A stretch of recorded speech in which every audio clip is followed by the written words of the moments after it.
Just as promised, Traveler and Paimon.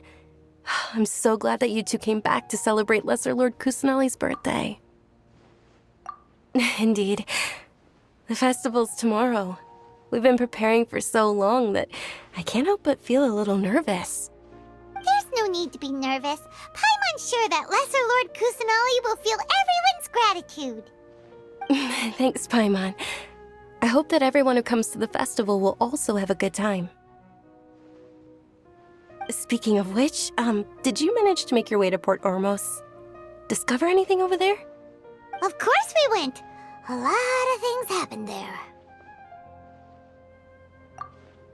I see. Sounds like you two had another exciting adventure. If there is another chance, I would love to join. My lady, if you went to Port Ormos in your current state, we'd both be in for a lifetime of trouble.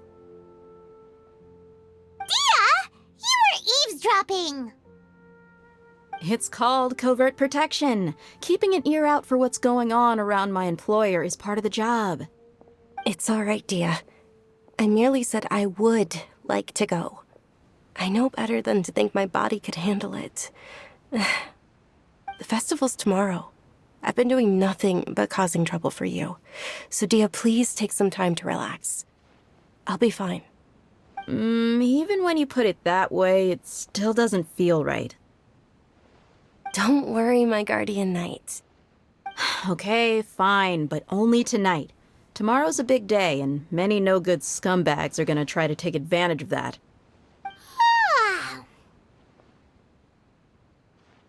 Oh, you two must be exhausted from your long journey back to the city. My apologies for not realizing this sooner. I've already prepared a room for you to rest. Please follow me. Whoa, you're so thoughtful.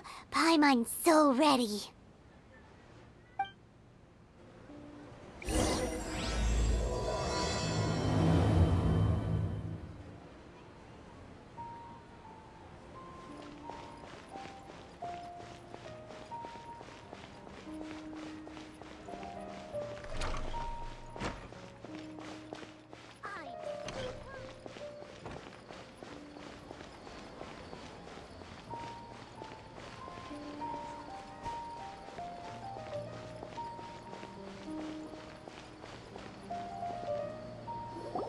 Here we are. It's also fairly close to where I've been staying. It looks really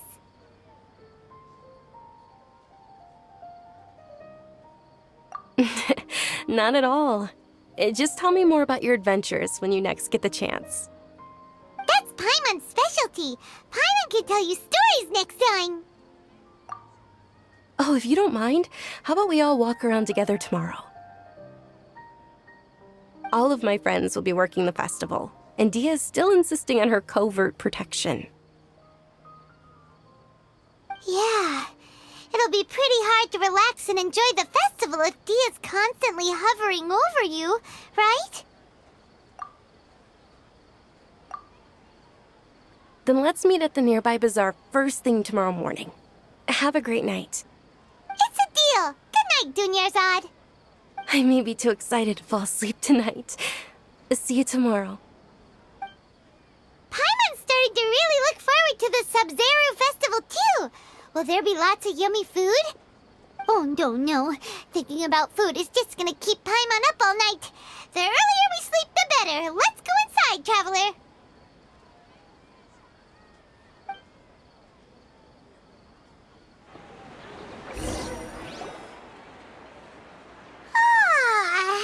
Did we oversleep? We should go meet Dunyarzad right away.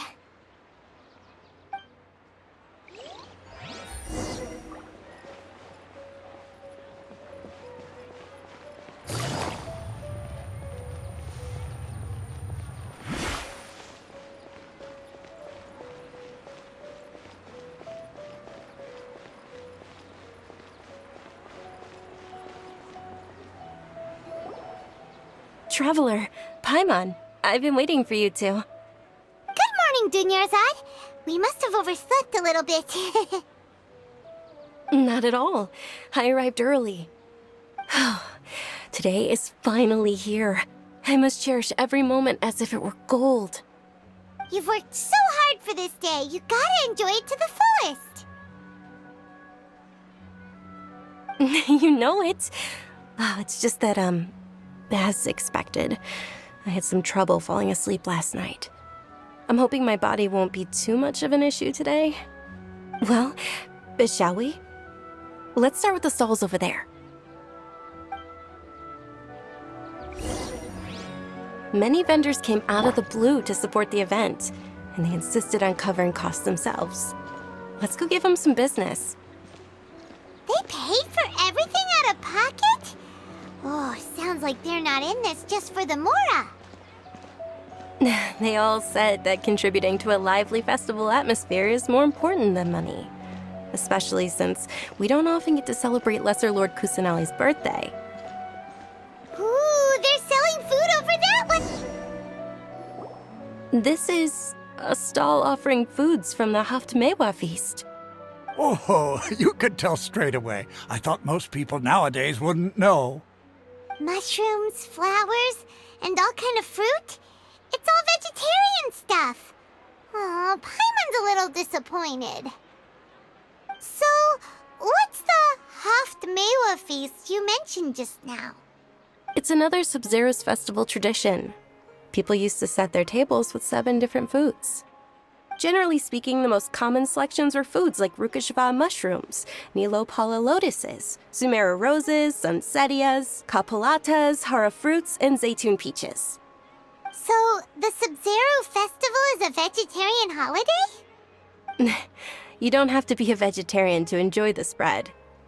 We just use the 7 foods to symbolize the 7 virtues of the Dendro Archon.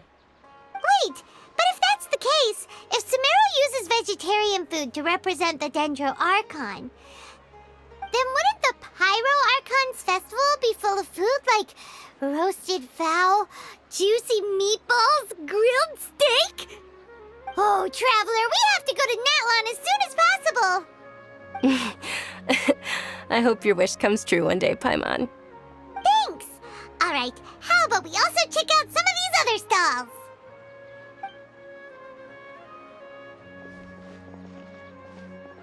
Dear customers, would you like to try your hand at alchemical divination?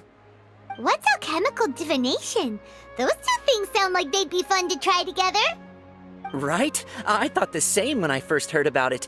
It is said to be a mysterious craft invented by none other than Lesser Lord Kusanali herself. So, how does it work? It's quite simple. After you give me any 2 alchemical reagents, I'll use them to perform a random transmutation. Sure sounds random. So random that it will probably fail. That is precisely what we need. After the transmutation fails, your one and only diviner here will interpret the remnants. Well, according to Lesser Lord Kusanali, everything is interconnected, and all that occurs can be traced back to fate. You could say this is a pearl of old wisdom. Why does everything sound so much more credible when Dunyarzad says it? Are you guys working together? So that's the true wisdom behind it. This young lady sure knows her stuff. So, how about it? Want to give it a try?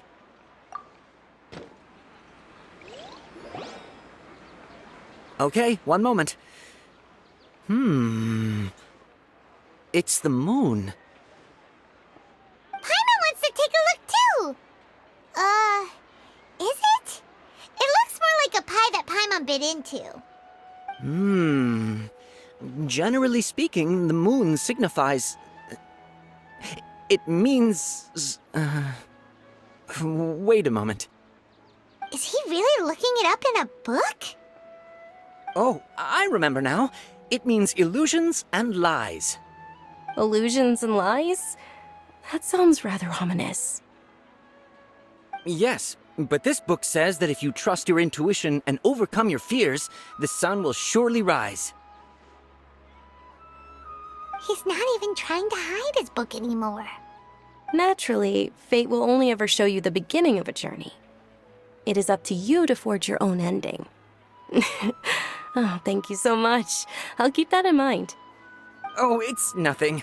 I'm just learning as I go. Guess that was still pretty interesting.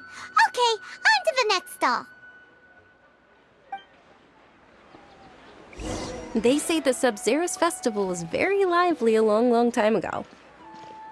Large flower carriages used to parade through the city. As they headed towards Port Ormos, people would throw flowers, candy, and liquor all along the way.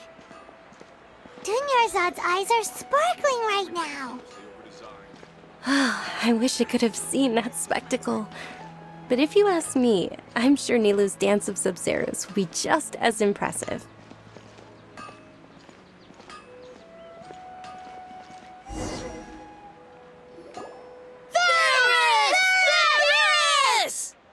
Attention! Soldiers, fall into formation if you want any Yalda candies.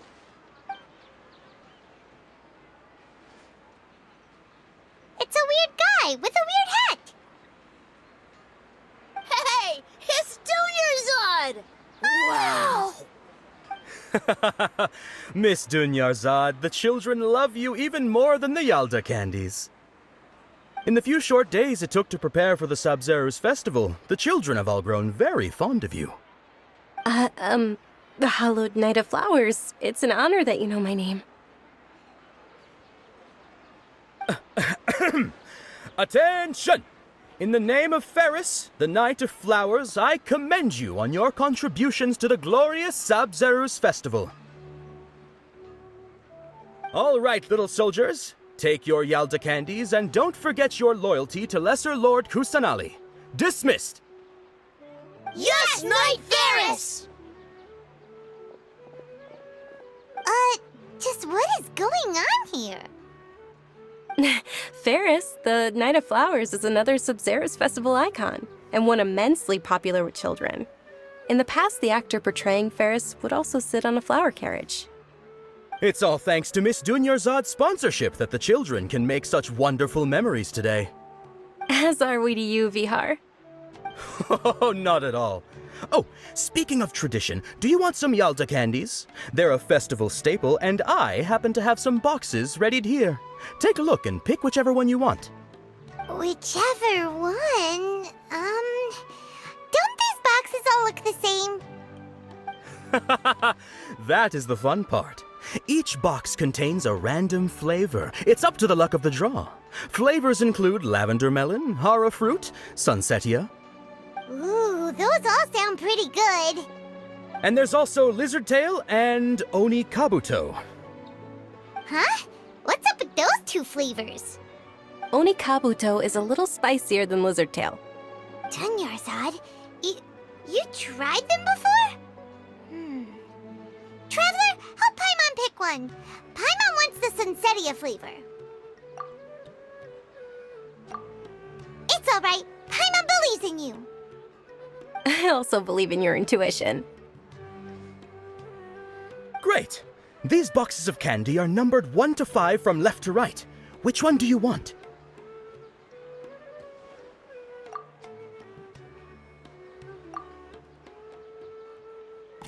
Attention! That's unfortunately lavender melon. Oh, Paimon thought you survived so many epic battles because you had incredible luck. But looks like Paimon was wrong. The Sunsetia flavored candy was in box number 4. How about this? The most important thing is that everyone has a good time at the festival. So please, take both boxes. Really? Thanks a lot, Knight of Candies. It's Knight of Flowers, not Knight of Candies. Paimon really wilted the carriageless Knight of Flowers. They all basically sound the same. We got our candy, so let's keep going. Oh, actually, I just remembered that I left something behind. Since you're here, can you come with me to get it? Dunyarzad, you probably forgot because you're so excited about the Sub-Zerus festival. How embarrassing.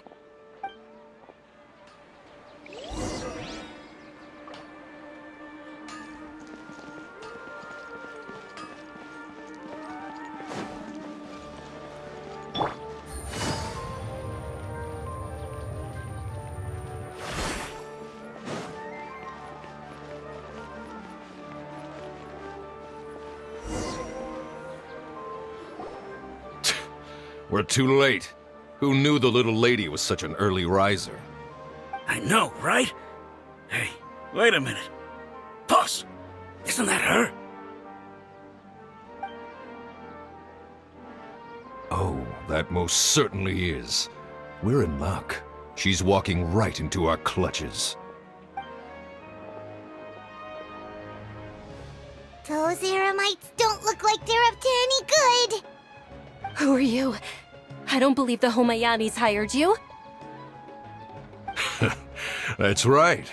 We haven't received any of their mora, but I wonder how much the Homayanis would shell out to get you back. They're a gang of kidnappers! Traveler, hurry and protect Dunyarzad! Hey, did you scumbags even consider that the Homayanis might have hired a merc that outclasses you?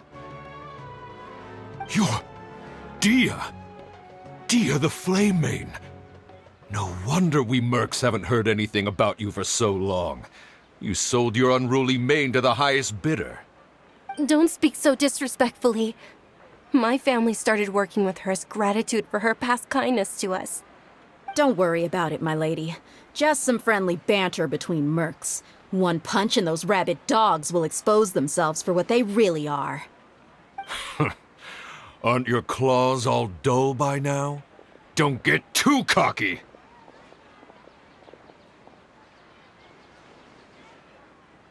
Traveler, take Miss Dunyarzad to a safe location. No, we're gonna stay and help. There's too many of them. You're right. All right, fine. Please be careful, Dia. Don't waste your time worrying about me. This is my job. Look out for yourself.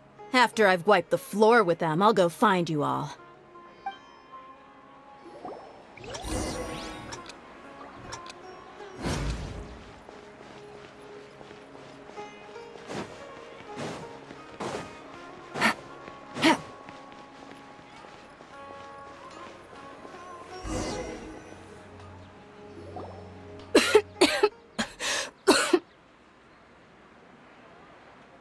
Dunyarzad, are you okay? You look a little pale. Are you in shock? I'm fine. My body always reacts like this whenever I exert myself too much. You sure you're okay? I'll be fine after some rest. I'm more worried about Dia. After all, none of this would have happened if I hadn't insisted on coming out today. Yeah, don't worry.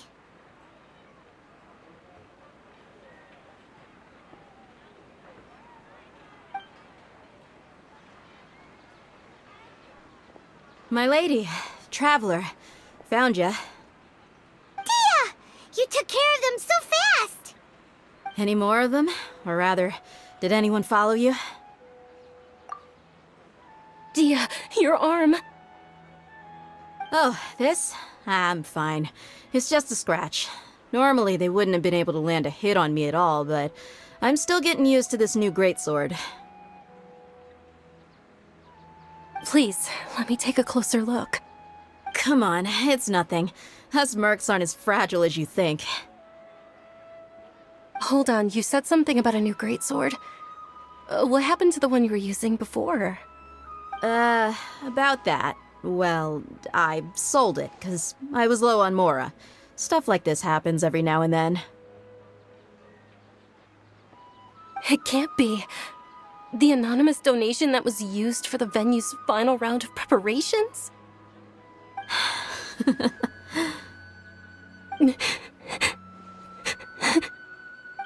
Hey, Miss Dunyarzad, I wasn't trying to make you cry.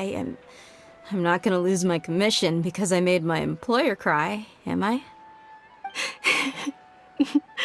Okay, making your employer cry won't affect your commission, but selling your weapon without permission and getting hurt? I'll have to reevaluate your performance.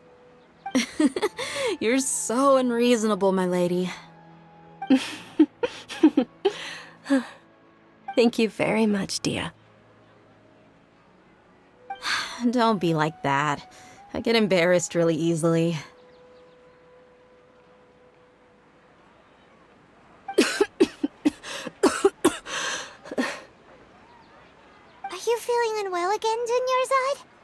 My lady, your condition.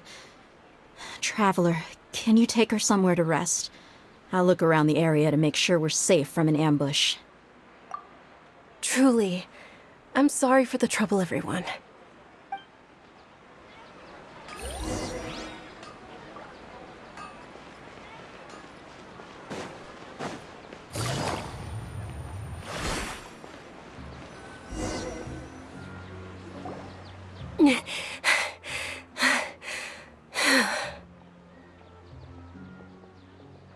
Are you feeling better, Dunyarzad?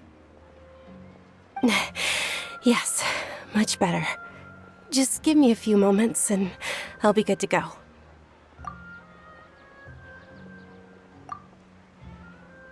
I didn't realize you were concerned about it. I guess I shouldn't continue to keep it a secret. I was actually born with Elazar. It's terminal now. Can't believe it's Elazar! Oh, you've already heard of Elazar. In that case, you probably know about its severity. Sumeru's current medical advancements still haven't been able to find a cure.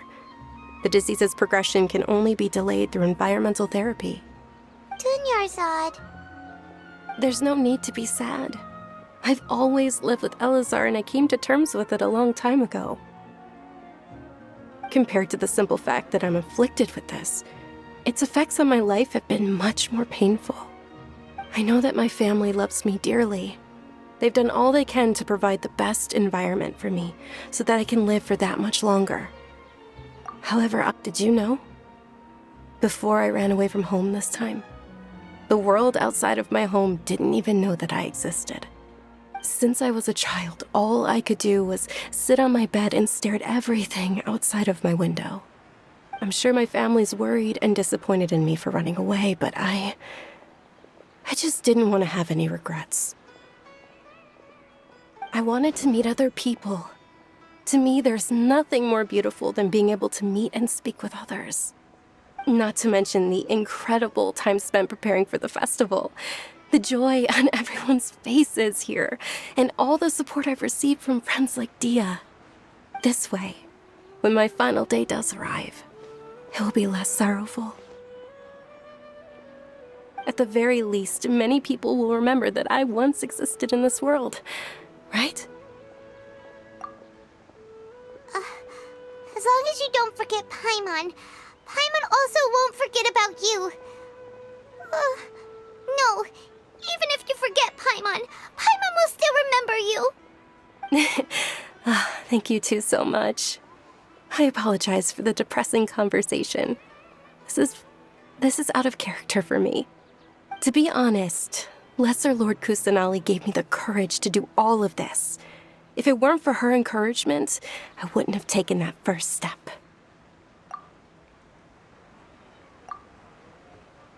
Thanks.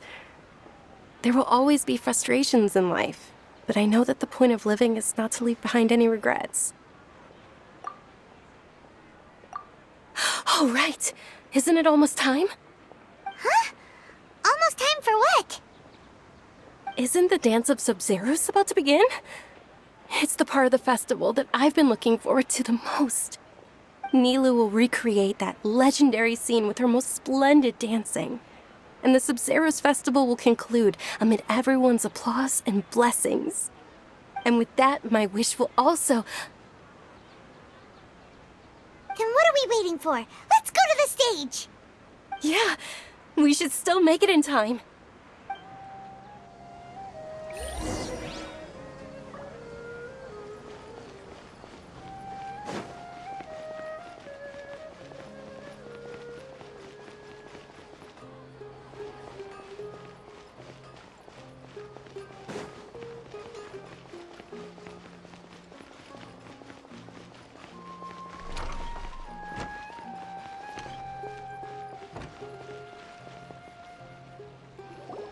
Were you not aware that the law prohibits this type of performance from taking place without prior permission? Over there! Someone's yelling at Nilu! I think I just saw the Academia's Grand Sage. Why is he here in person? But the Dance of Sub-Zerus is one of the key parts of the Sub-Zerus Festival. If we can't perform it... The Sub-Zerus Festival. The law also prohibits the private hosting of large-scale religious festivals. Only the academia can host such an event. If you continue to resist, we will have to order an investigation into every single event organizer. The Grand Sage has already granted you much leniency. I advise that you exercise tact. How did things turn out like this? The Academia was originally responsible for the Sub-Zerus Festival, but they failed this responsibility for many years. I need to speak with them. This is a hard pill to swallow, but you're right. Things would only get worse. Art, dance. Aren't you ashamed of pursuing such frivolous and meaningless activities in this land of knowledge and reason? Our Archon created the utopia that is Sumeru City for all scholars who sought validity, verity, and truth, while people like you wish to defile it. No. I believe that our Archon never rejected the arts. Even the goddess of flowers dedicated a dance to her. With your lack of intellectual credentials, I do not believe you are qualified to debate with me. What you should be doing is finding workers to tear down this ridiculous eyesore.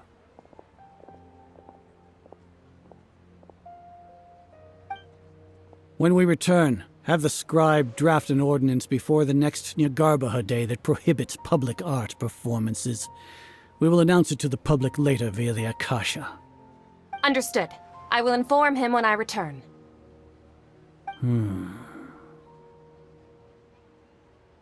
The Sub-Zerus Festival.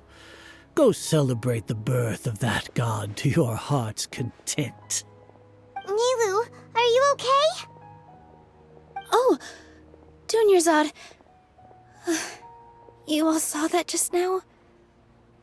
The Grand Sage ordered us to stop the performance. Yeah. Let's go somewhere the Academia can't find us and perform there. But how do we let everyone know? And what about the atmosphere and the stage? Or we could get people to block them off so they can't interrupt the performance. No. They just threatened to investigate the organizers. If we were caught... Nilu, it's all right. Don't worry about it. But you've been looking forward to the Dance of Sub-Zerus so much, and I know how important this festival is to you. I don't want you to have any regrets. It's okay. Seeing you care this much about my feelings is more than enough. It would be too risky to continue the Sub-Zerus Festival at this point. I don't want to get everyone in trouble. If you say so. But you can sneak out for the next Sub-Zerus Festival, right? We'll make sure the next one is a smashing success. The next one. Yes. Okay. It's a promise. It will be a smashing success.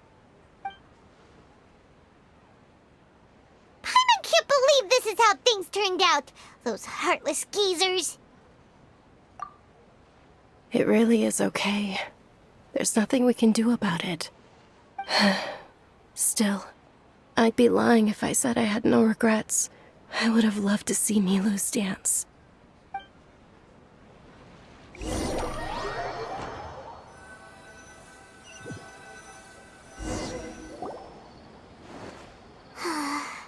A lot happened today.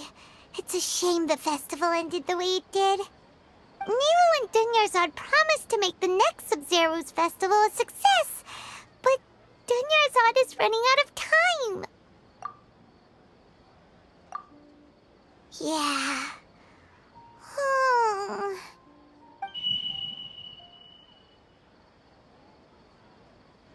All connections have been secured to construct the most stable framework possible. The project has entered its most critical phase. Power has begun to flow from...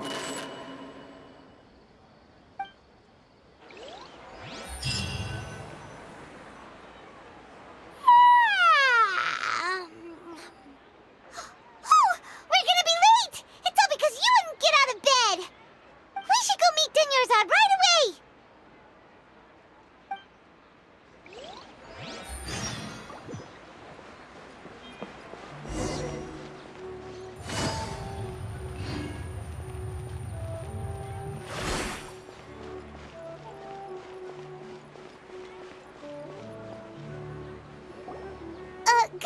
Dunyarzad.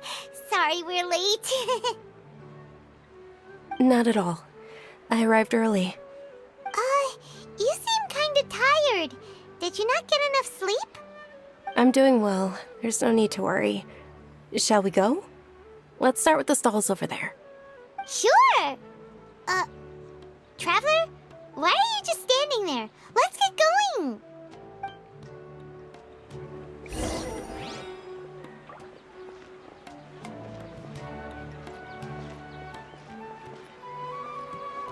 Ooh, they're selling food over that way! Let's go take a look!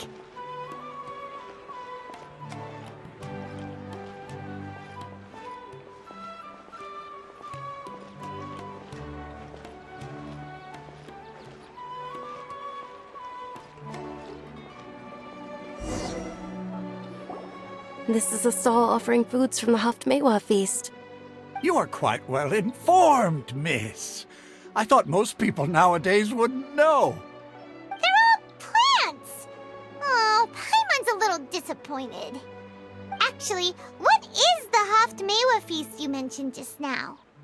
It's one of the Sub-Zero's festival's traditions. People used to set their tables with 7 different foods to symbolize the 7 virtues of the Dendroarchon. Remnants appear to be in the form of the moon. Really? Paimon thought it looked like some kind of food. The moon signifies... It's escaping me for now. Wait a moment. Is he really looking it up in a book? Oh, right. It means illusions and lies. But if you trust your intuition and overcome your fears, the sun will surely rise. Understood. I'll keep that in mind. Oh, it's nothing. I'm just learning as I go. Guess that was still pretty interesting. Okay, on to the next stall.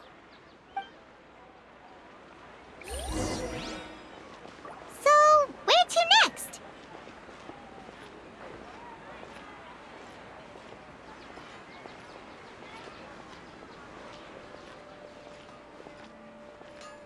Trust me.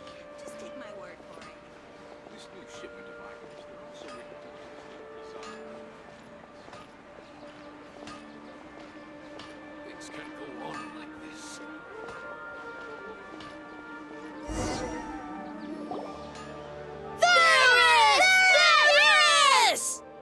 All right, soldiers. Now that you have your Yalda candies, don't forget your loyalty to Lesser Lord Kusanali.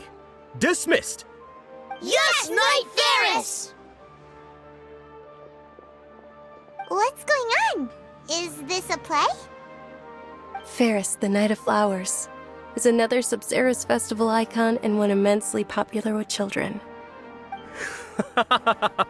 It's all thanks to Miss Dunyarzad's sponsorship that the children can meet the Knight of Flowers. Oh, do you want some Yalda candies? I happen to have some boxes readied here. Take a look and pick whichever one you want. What's to pick? Don't these boxes all look the same? It's not that simple. Each box contains a random flavor. It's up to the luck of the draw. Flavors include lavender melon, hara fruit, sunsetia. Ooh, how interesting! And there's also lizard tail and oni kabuto. Ugh, why do those flavors even exist? Traveler, help Paimon pick one. Paimon wants to eat the sunsetia flavor. Great! These boxes of candy are numbered 1 to 5 from left to right. Which one do you want?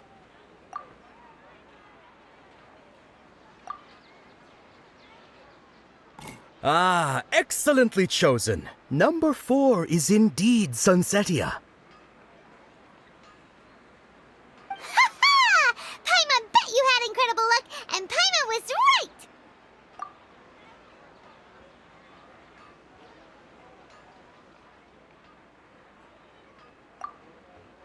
Huh? How's that possible? It's obviously random. Maybe we didn't sleep very well last night. Or Or maybe we slept too much.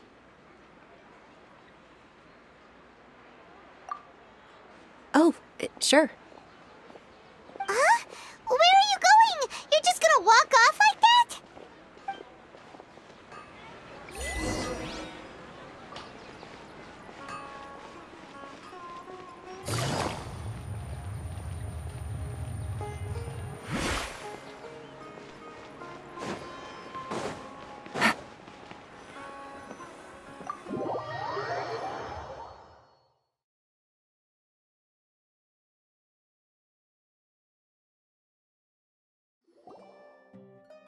A feeling of deja vu? Oh, Paimon knows what that is. It's when you feel like you've already experienced whatever is going on. In that case, Paimon also felt something like that today. But that's just our brains playing tricks on us, isn't it? So why'd you run here in such a hurry?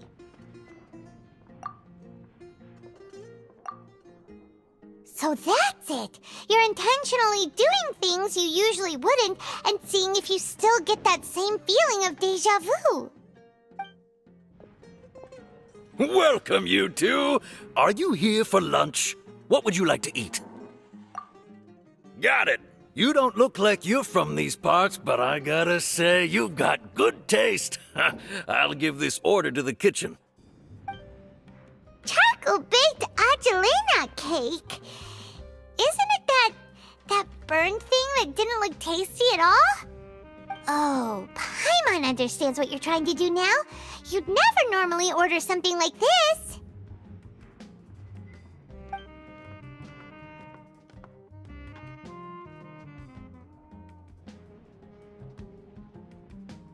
That thing? Are you really gonna eat it? Isn't this going a bit too far?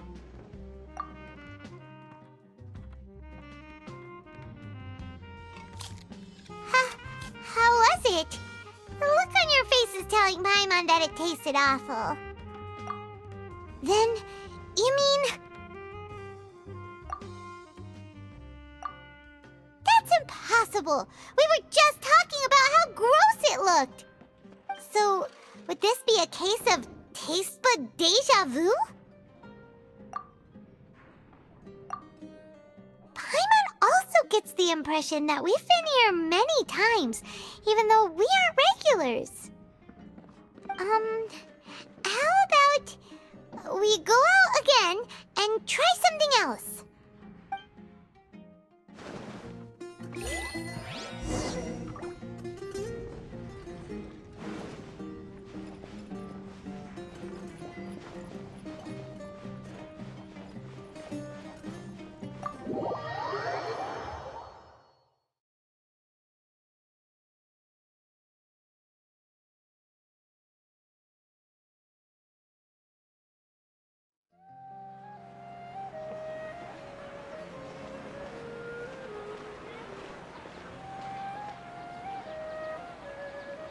Hey, Dinyarzad is sitting by herself on that bench over there.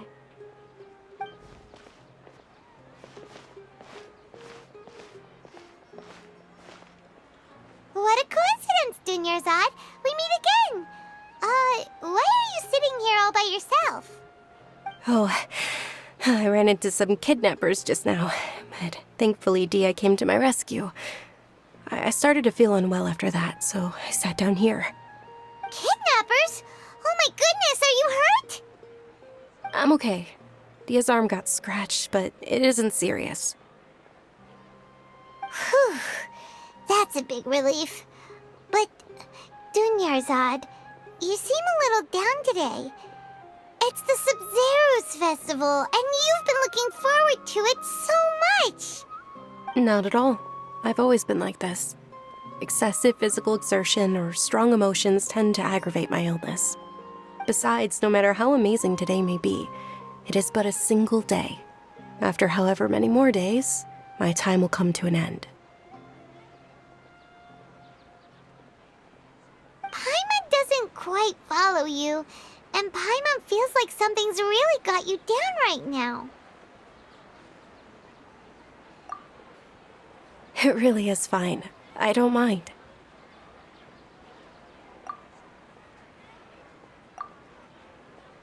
Huh? Did something happen? Dunyarzad, have you ever felt deja vu?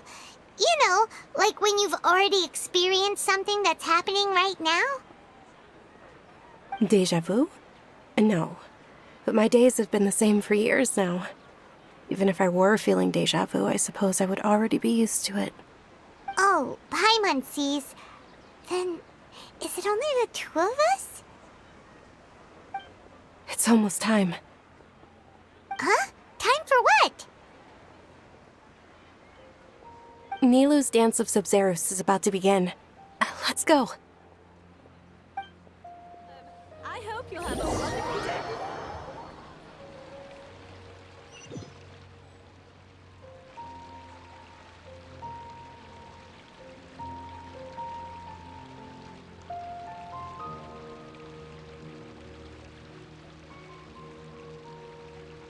With your lack of intellectual credentials, I do not believe you are qualified to debate with me.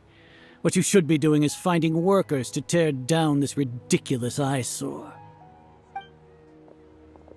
When we return, have the scribe draft an ordinance before the next Nyagarbaha Day that prohibits public art performances. We will publicly announce it later through the Akasha. Understood. I will inform him when I return. The Sub-Zerus Festival. Go celebrate the birth of that god to your heart's content.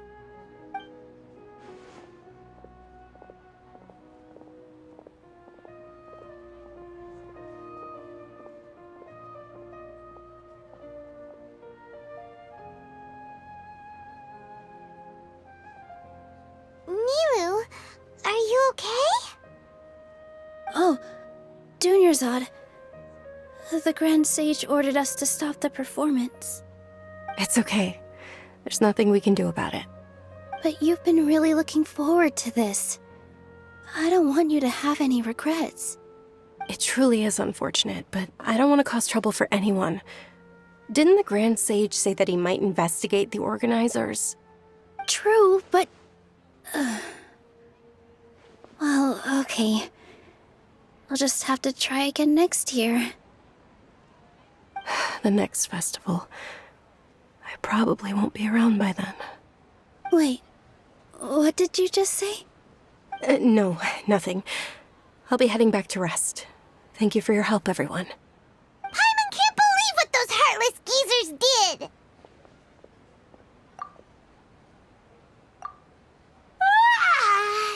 Did Dunyarzad already go back? We should also return and get some sleep.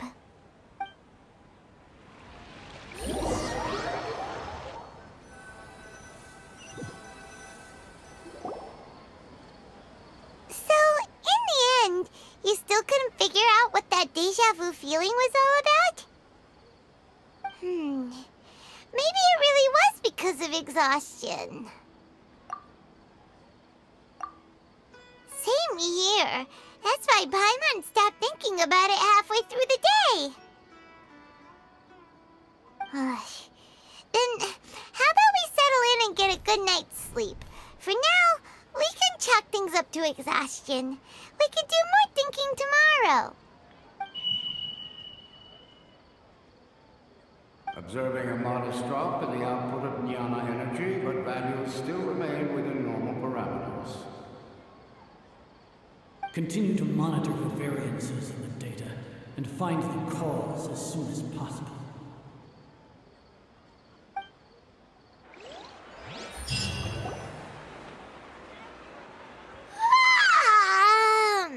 Why does Paimon feel so tired after so much sleep?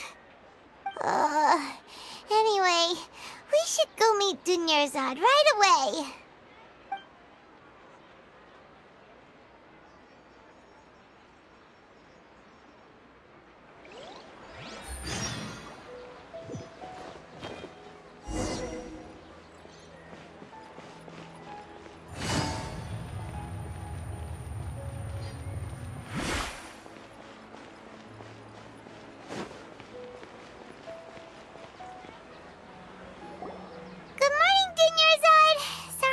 keep you waiting.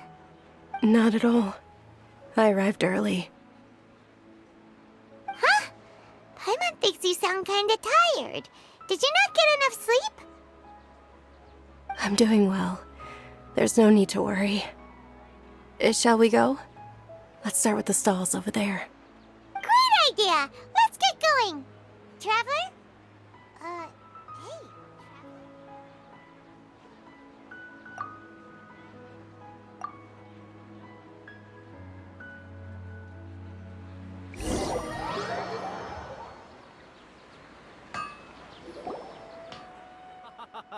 It's all thanks to Miss Dunyarzad's sponsorship that the children can enjoy the Sub-Zero's festival.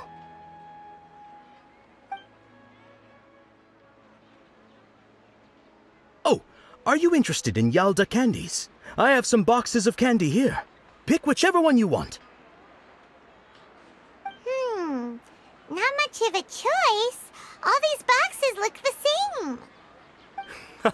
same. It's not that simple. Each box contains a random flavor. It's up to the luck of the draw. Flavors include lavender melon, hara fruit, sunsetia. They all sound pretty tasty. And there's also lizard tail and oni kabuto. Huh? What were those last two? He'll help me choose. Paimon wants to eat the sunsetia flavor. No problem. These boxes of candy are numbered 1 to 5 from left to right. Which one do you want? Oh, I like your confidence. No hesitation at all.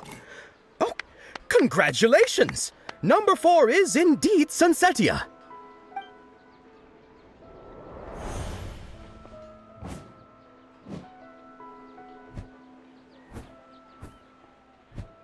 Ha-ha! Paimon knew he always had incredible luck. Paimon's not really interested in the other flavors. Wait. How did you know? Don't tell me that you already knew which flavor was in each box. What? He was right about all of them? That couldn't have been luck. How is this possible? I packed all those boxes this morning and they've been sealed ever since. You couldn't have known beforehand. Mind reading? X-ray vision? Or some kind of magic trick? This is way too freaky. Tell us what's going on. Since when did you get superpowers? Traveler?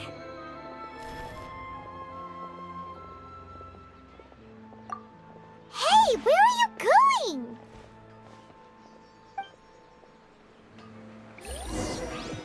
What's going on? Did you see something? Us leaving Dunyarzad without letting her know is kinda rude, you know.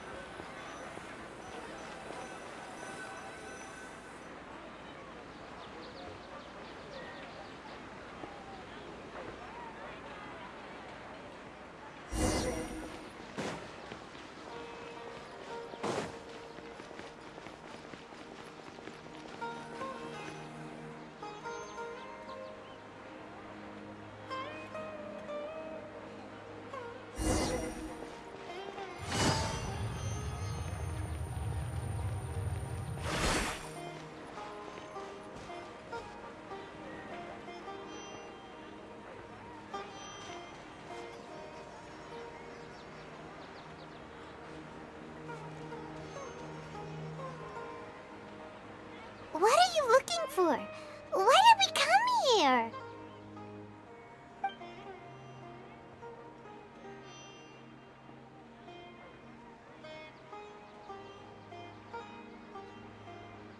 Traveler?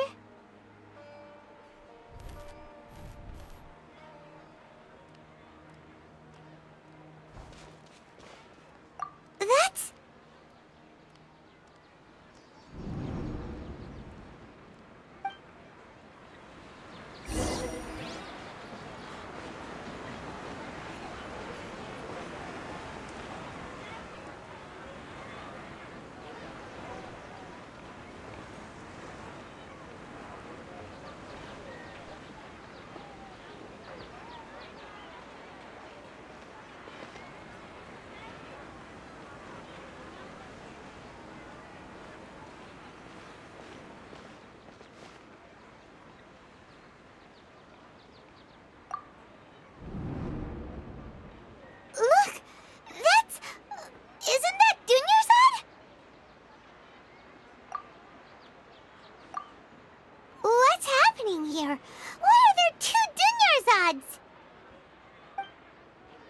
You already know that this isn't your first Sub-Zero's festival, don't you? I'm sure you already know how to use this. A knowledge capsule? Where did you get it? What's inside? You should use it too, Paimon. You know Paimon? Well, this seems kinda sketchy, but Paimon feels like this is what we should do.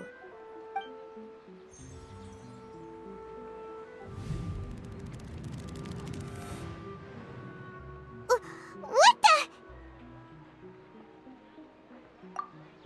This is our 20th time at the Sub-Zero's festival? Huh? No. The 30th? 40th? Just how many times have we been to the Sub-Zero's festival? Have we been trapped in a single day? If it weren't for you, we wouldn't have even realized.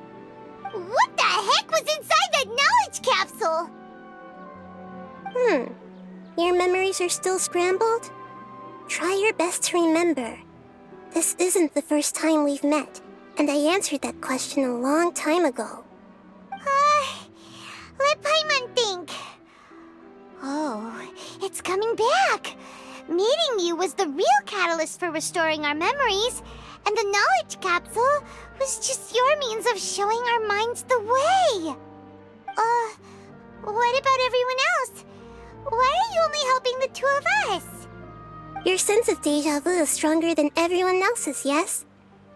As for an explanation, you two received the blessing of Dendro, and you also have special, sensitive constitutions. It was as if a single sheet of paper was separating those memories from your consciousness. A familiar question. I think this is the 7th time you asked that. As you can see, she isn't doing well. You probably sensed it too. The Dunyarzad you were just with is different from the first Dunyarzad you met. That first Dunyarzad is in front of you right now, and she doesn't have a lot of time left.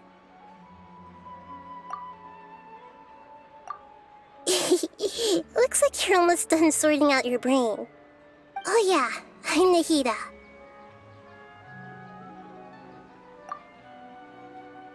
Good, you passed the test. What's happening? You can awaken our memories, and you seem like you know what's going on. Oh, wait, please don't tell Paimon even you don't know. Everything in this world runs in a loop. This cycle is called the samsara. You, me, and everyone else are all stuck inside the one-day samsara. As for the truth, that's on you to find out. If you were told the truth instead of discovering it yourselves, it would literally blow your minds. I don't know how you'd be after that. I can only give you surface-level help, like bits of information and subtle hints. For the rest of the time, I'll be doing all I can to slow down Dunyarzad's illness. She looks like she isn't doing well at all. Her illness gets worse after each Sub-Zero's festival. If we can break out of the samsara, I might be able to save her.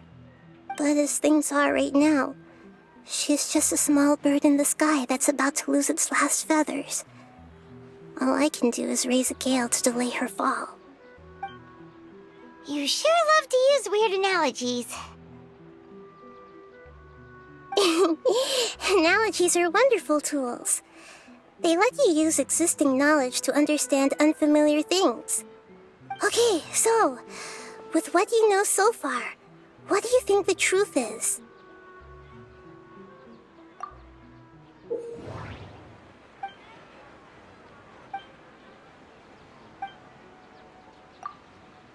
We've already experienced the Sub-Zero's festival many times, and the day of the festival seems to be in a perpetual samsara.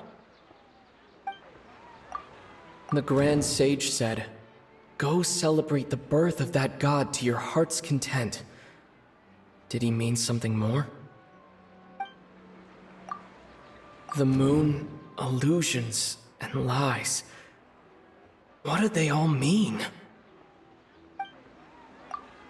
What's happening right now seems to have happened before. This feeling has been getting stronger and stronger. My mind feels exhausted, even though I haven't done too much thinking. What is going on?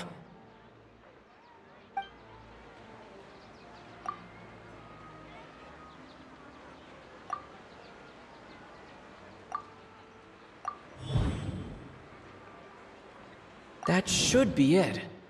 The flow of time is endlessly cycling within one single day. A time loop. You've given similarly wrong answers in the past. A pity.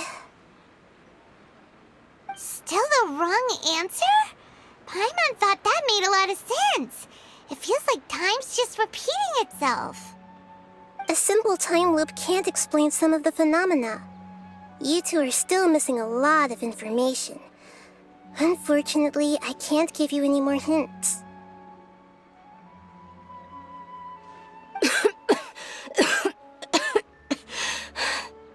Dunyarzad! The Sub-Zero's festival is happening every day, but that doesn't mean we can waste an infinite amount of them. Hurry and find the truth before today's festival ends.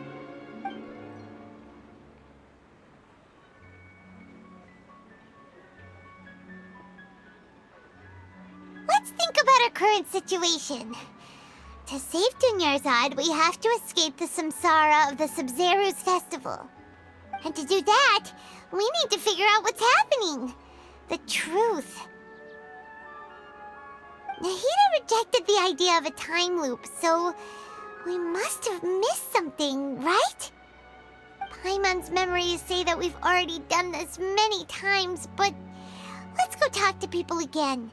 It's more productive than sitting here and scratching our heads. Why don't...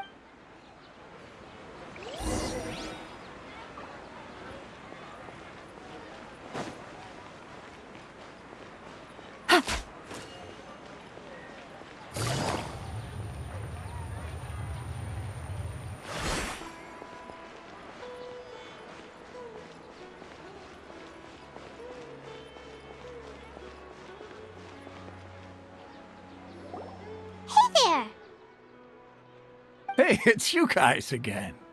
Where's your cultured friend? She's feeling a little unwell. I see. Did you come back to buy something? I guarantee the freshness of my products. I harvested them from the forest just yesterday. Huh? What brought this about? I hurried back from the forest yesterday, and I'm selling produce here today. I haven't felt anything strange. To put it another way, if you really think about it, was yesterday truly yesterday? Did you actually come back from the forest yesterday? What kind of philosophical nonsense is this? Are you two daydreaming? Didn't you know that no one dreams in Sumeru? Go somewhere else if you want to find someone to daydream with.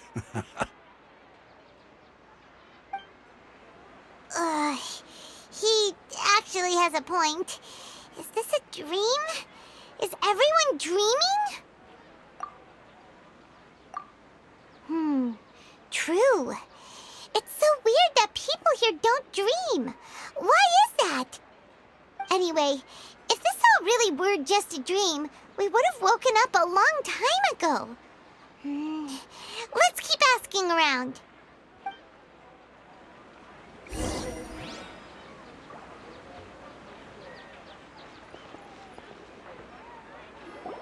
Oh, it's you two. Was my divination so accurate that you felt compelled to compliment me in person? Ooh, I knew it! I told you, the god's divination is highly accurate. You just hadn't fully understood its significance yet. You're really excited about this, huh? That's exactly why we came back. Help us better understand it. Help you better understand it? Well, that isn't exactly what I excel at.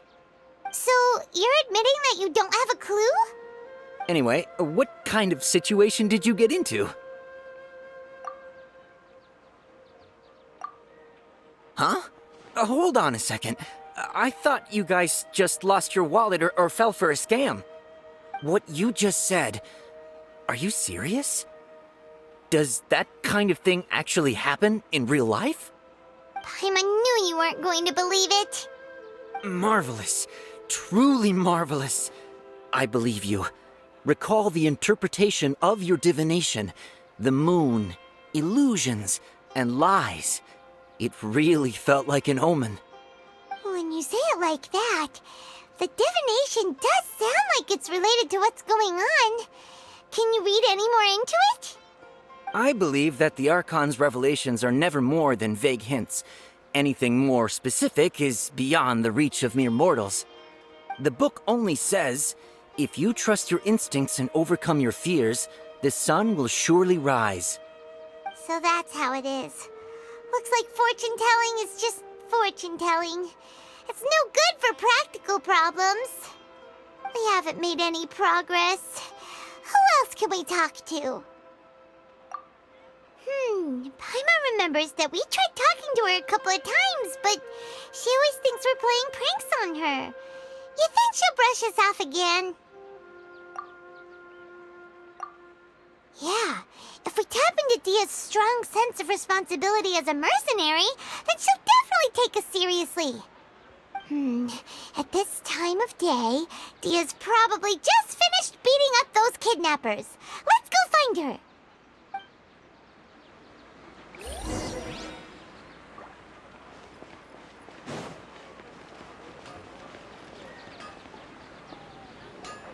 I'm fine, my lady. It's just a scratch. Perfect timing. Both of you are here. Paimon, Traveler, you came at just the right time. Listen, there was a dangerous Huh? You saw? Then why didn't you jump in earlier? If someone was protecting Miss Dunyarzad, I could have went all out. Anyway, can you do something for me? You want the Traveler to take Dunyarzad somewhere to rest up while you check to see if there's still any kidnappers around. Did Paimon get that right? How did you know what I was going to say? We need to say something convincing. People in Sumeru don't dream.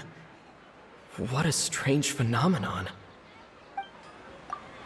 Dia sold her greatsword to raise additional funds, and then she was injured because she wasn't used to her new weapon.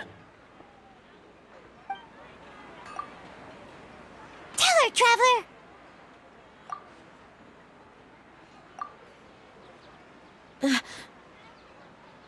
I didn't tell anyone about that.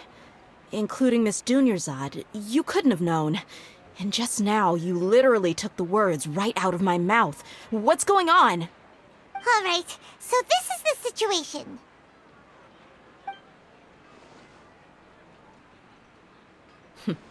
It's kinda hard to believe what you just told me. First, let me make something clear. Most of us desert dwellers might not be the scholarly type, but we do have basic common sense. She's quieter than usual. Uninterested in anything and really gloomy. Yeah, she isn't the same as before, but her parents said that this is how she was like at first. Huh? At first? I don't quite understand what you're all talking about. I'll go rest on the bench over there. My lady, are you angry?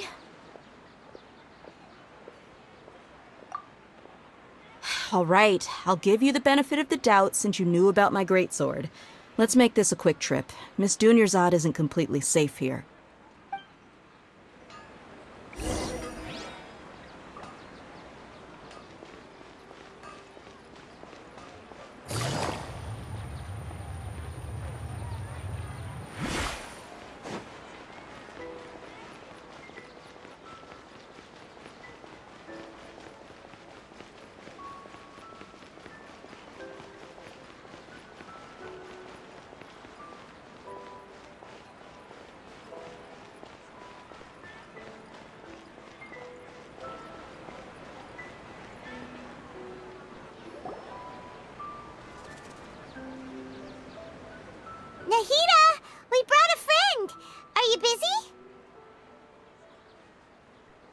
thought I told you that it won't help to bring anyone here. We just wanted her to see the real Dunyarzad's condition. The real Dunyarzad? Where and who are you talking to? Huh?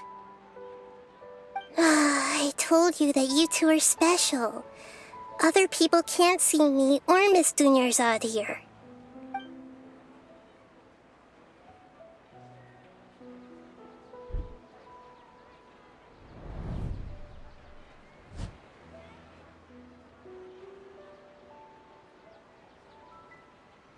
Hold on. Over there. Is that? Wow. How perceptive. Does she have invisible antennae?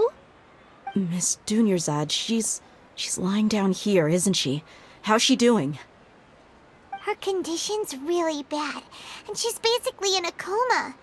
How did you know she was here? I can sense her aura. There are also lingering feelings of something like regret or disappointment. What happened? Do you believe us now? The Sub-Zero's festival has been repeating itself. So, you think the sages are behind this? Yeah, they've always been against us. Wouldn't surprise me if they're using the Akasha to intentionally repeat the Sub-Zero's festival as a sick joke. You have a point. Aside from the Dendro Archon, the Academia's sages are the only ones in Sumeru who could pull off something like this.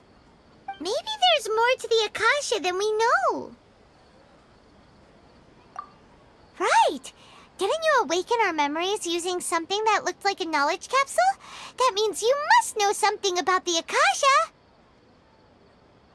The Akasha relies on the power of a gnosis to operate, as it is the manifestation of the God of Wisdom's power.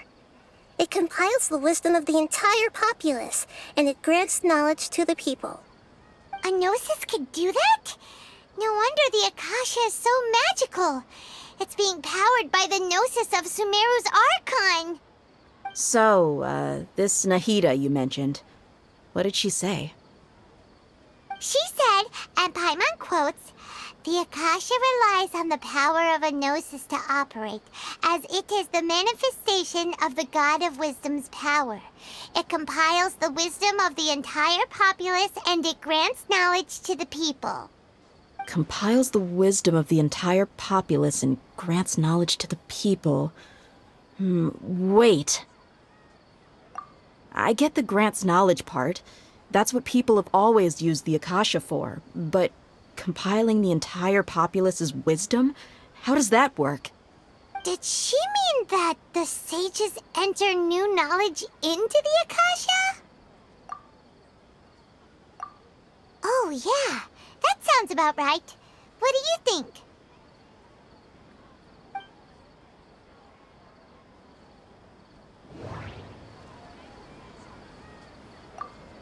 People in Sumeru don't dream.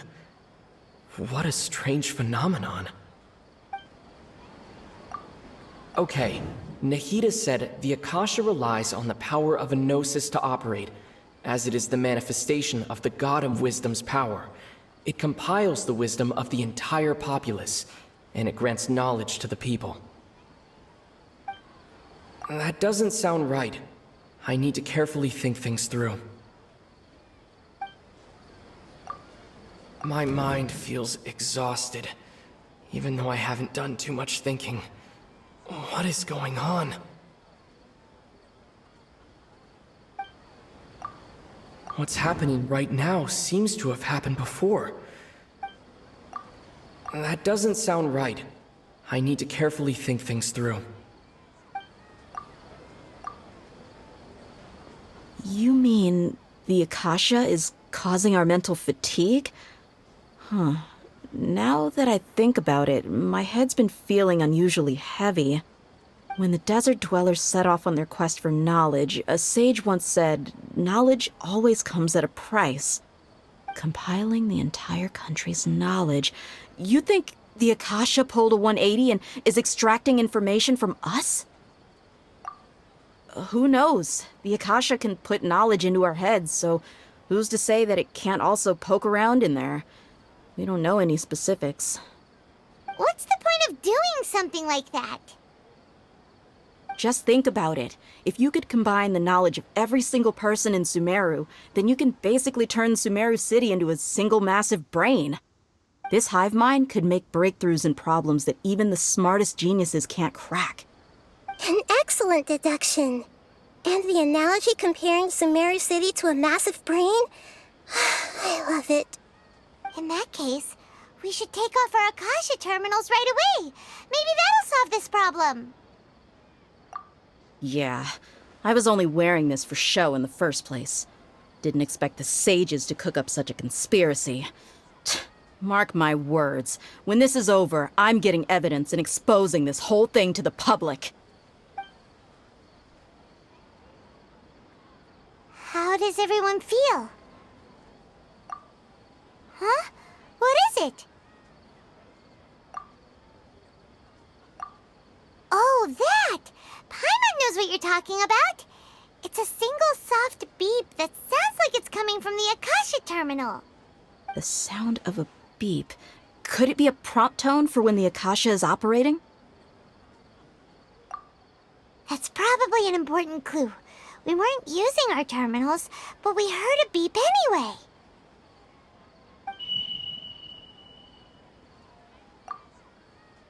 Traveler, did you hear that?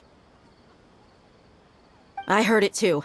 Our ears aren't messing with us. There was definitely a beep, but it sounded like it was coming from inside my head. We took off our Akasha terminals.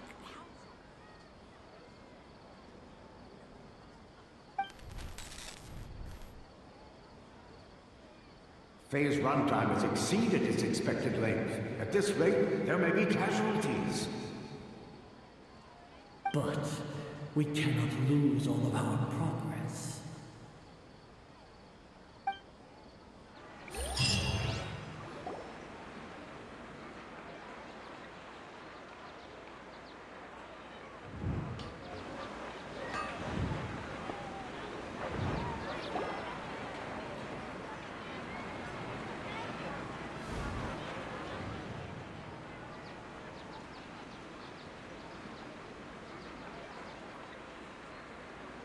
Paimon remembers everything! Good. You adapted quickly this time. We definitely took off our Akasha terminals last night, but we still heard that beep. Why is that?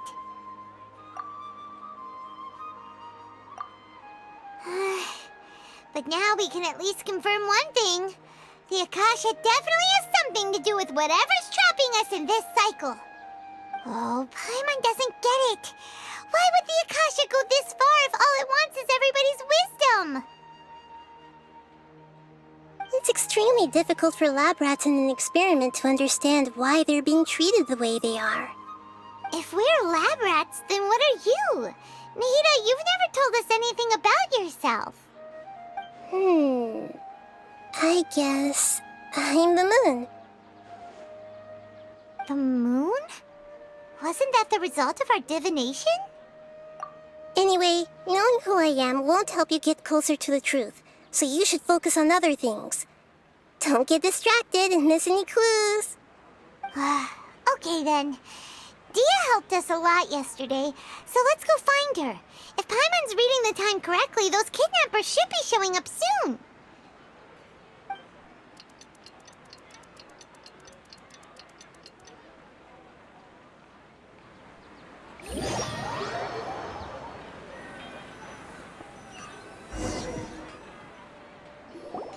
Ah, there you are.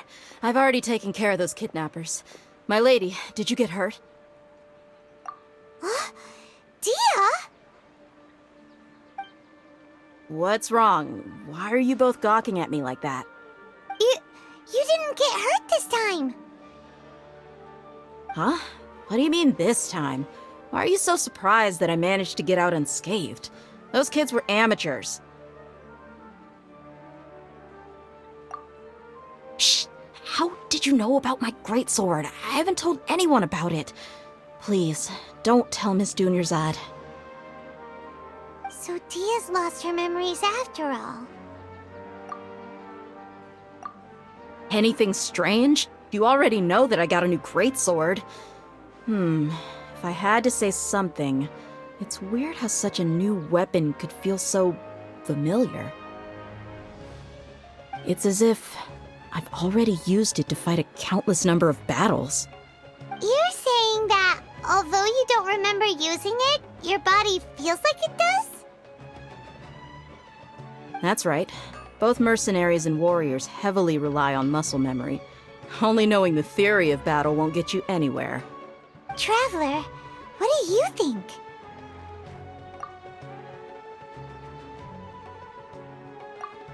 Yeah, Paimon's feeling really hopeful. Oh, you're right!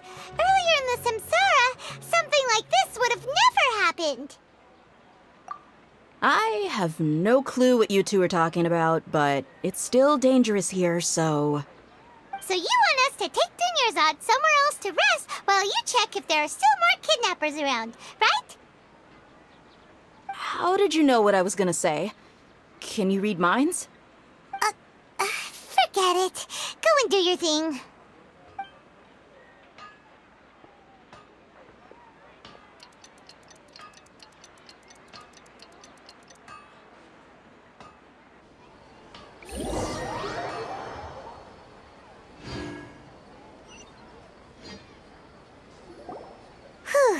It's finally nighttime. Aside from Dia not getting injured, everything seems to have stayed the same. Listen, Nahida, we found out that Dia got out just fine today, even though she got injured every other time she fought the kidnappers. Do you think the Samsara has been broken? Have we saved Dunyarzad? Really?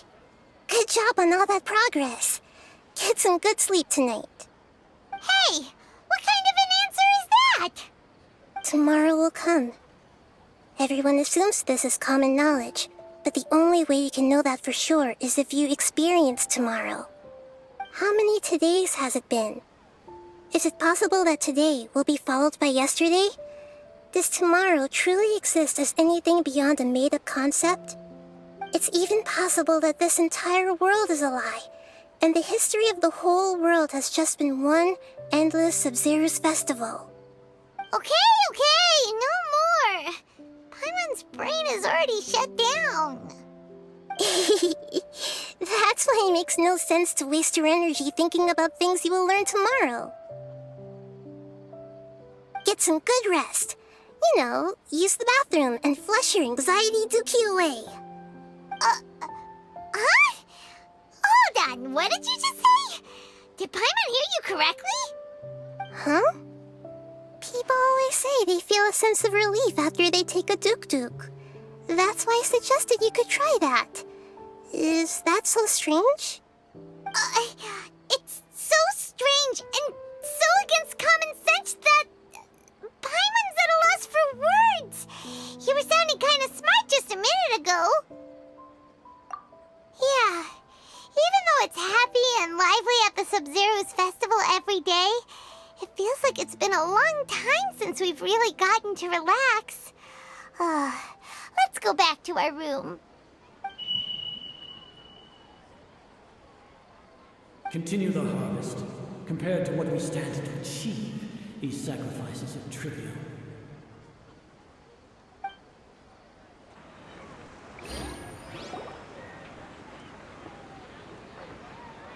We're still in the same day! Nahida, you already knew last night that we didn't break out of the Samsara? Why did you tell us? Would there have been a point? You would have spent the night with new worries, with tomorrow still out of reach. In that case, you might as well rest within that brief moment of hope. An opportunity like that doesn't come by often, and I thought it might help you clear your minds. Paimon thought the Duke did that! Whatever. Guess you were looking out for us after all. Of course. In the time we've been together, you two have been everything to me. Paimon's flattered and everything, but things a little fast. What I mean is, even though I had asked you to solve this puzzle, you two are still the only ones who can see me and sense my presence. In other words, if you weren't here, I may as well not exist. That's why you two have been everything to me. Get it? Nahita's talking about confusing stuff again. Anyway, that's enough chit-chat. So, Traveler, did the new clues yesterday help you gain a new understanding of the situation? Huh? Why are you scrapping your previous theory? Oh yeah, you're right! Gosh, how did we not notice that?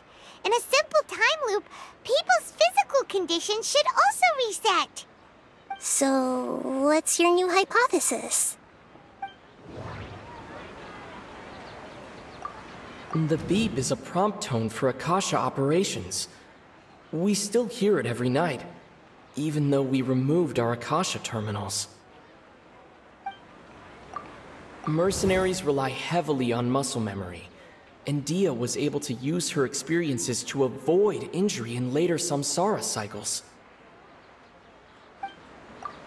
Okay, Nahida said the Akasha relies on the power of a gnosis to operate, as it is the manifestation of the God of Wisdom's power. It compiles the wisdom of the entire populace, and it grants knowledge to the people.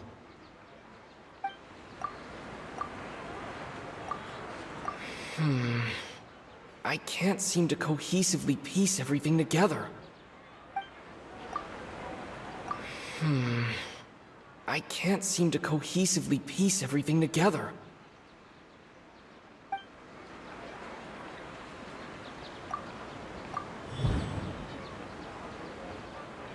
If all our memories of a day are erased at the end of that day, then we would unwittingly relive the same day again and again.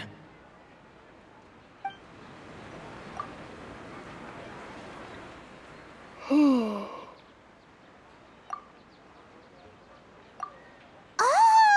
Then the beep we hear every night could just be indicating the deletion of our memories. That's why when we wake up, everyone thinks the Sub-Zero's festival hasn't happened yet. It's already the next day, but everyone still thinks it's the day before. But muscle memory can't be erased. That's why Dia has been getting better at using her greatsword. Now everything makes sense. A brilliant deduction. Nahida, tell us if we're right or wrong. To put it simply, it's as if you've mistaken a pyro crystal fly for a firefly in the night. You lost sight of its true nature because you focused too much on your perception that it glows. That isn't simple at all! Why don't you go talk to Miss Dia again? You might learn something new. Right! She did help us find our latest clue after all. Let's go!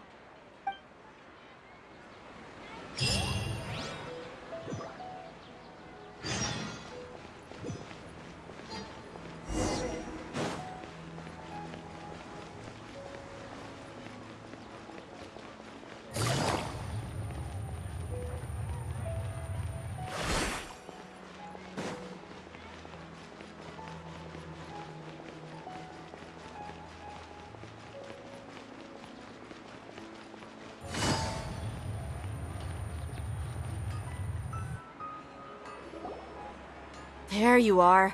Really took me a while to find you. As expected, Dia also didn't get hurt today. Get hurt? Why would I? Don't underestimate me. Well, you're still getting used to your new greatsword. Huh. Truth be told, I also think it's pretty strange. It just suddenly felt so familiar in my hands and... wait a second! How did you know I got a new greatsword to begin with? I didn't tell anyone about it. Traveler, could you explain the situation to her today? Paimon's gotten a little sick of doing it. Oh, that works!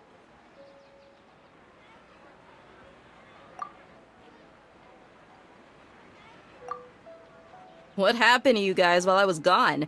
Did you get brainwashed by some cult? too hard about it. Just take what we're saying at face value. All right then, let me get this straight. You're telling me that my body's already gotten used to this great sword, but my brain just doesn't remember it? Yes, your memory's being erased every day.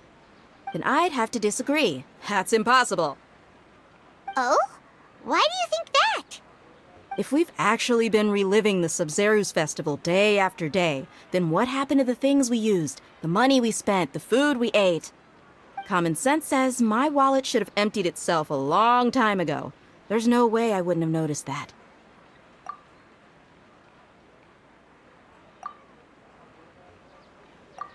Right! They could use the Akasha to record what everyone did that day, and then use the city's resources to replenish everything! It's not very likely, but it's also not impossible. No, it is impossible. I've got proof. You have proof? Where? You two are surprisingly serious about this nonsensical discussion. Fine, I'll play along for a little longer. Come with me, Miss Dunyarzad. Please come along as well. I still can't guarantee that this area is safe.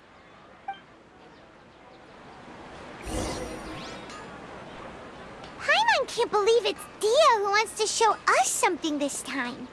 2 days ago, we were the ones taking her to see Dunyarzad.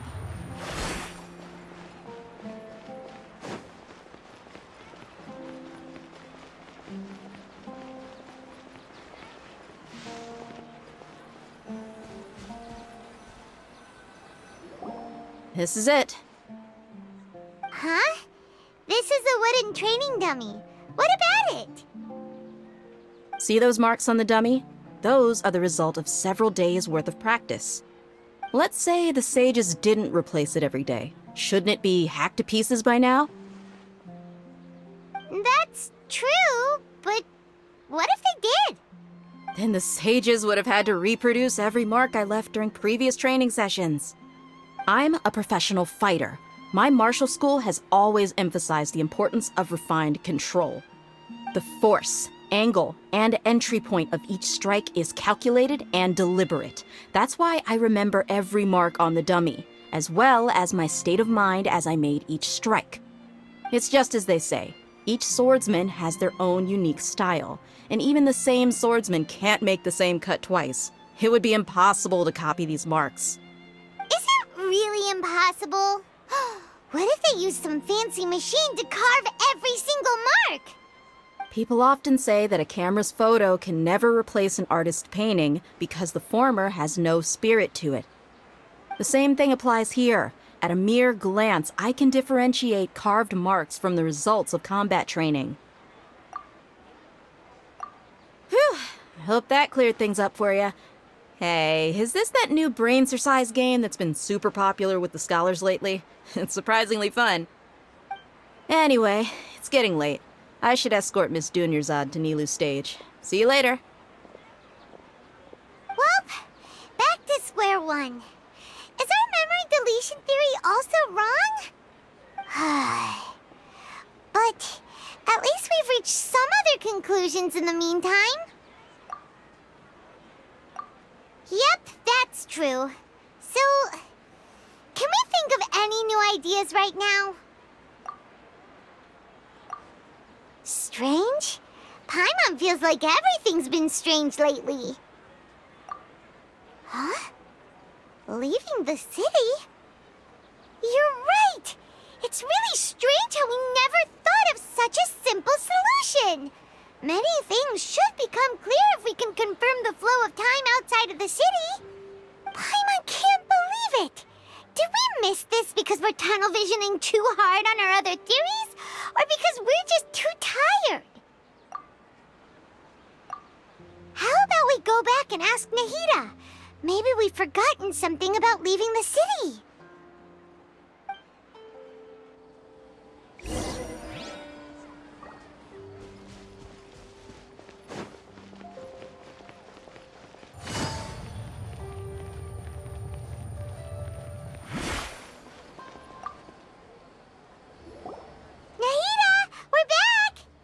You're back early today.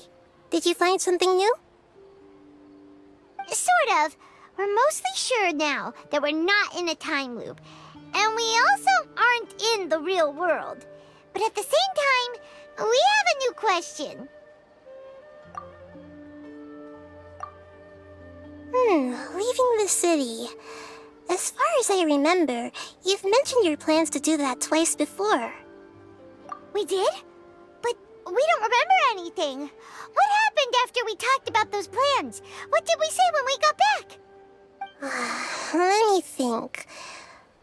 I don't think you ever actually told me what the outcome was. Oh, it's probably more accurate to say that both times you never came back the whole night. But you two sometimes stay out the entire night anyway, so at the time, I didn't think too much about it. It is true that sometimes we lose track of time during our investigations. Before we know it, it'll already be the next day. But still, neither of us remember anything about leaving town. Really? That's kinda strange. In theory, I should have already awakened all your memories. Yep, something here's definitely fishy. Let's get to the bottom of this tomorrow.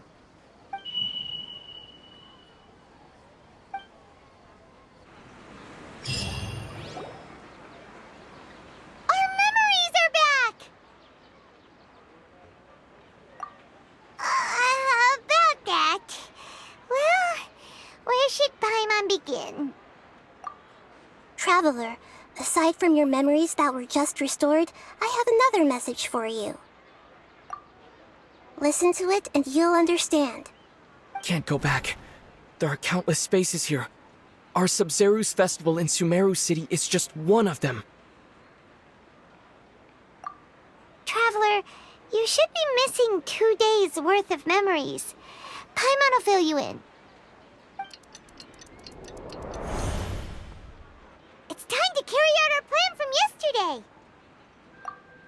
Okay, let's go!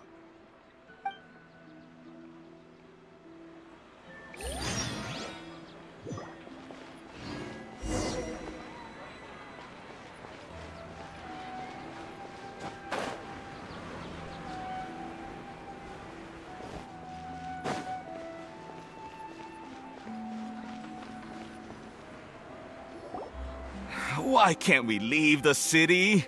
What is the Academia up to now? Don't ask me. It's not like I can tell you anything. This is a direct order from the Grand Sage. Just wait until tomorrow. I have a real emergency.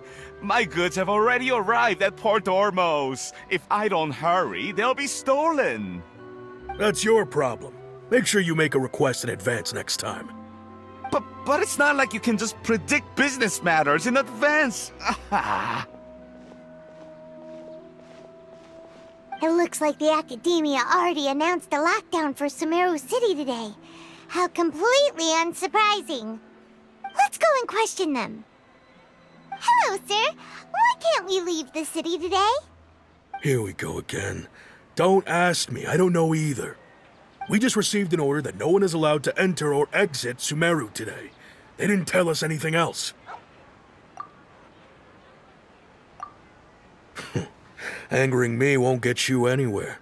If I had that kind of insider info, I would have left this stupid post long ago. It looks like he really doesn't know. If we can't get anything out of him, let's take matters into our own hands. Why don't we climb over the walls?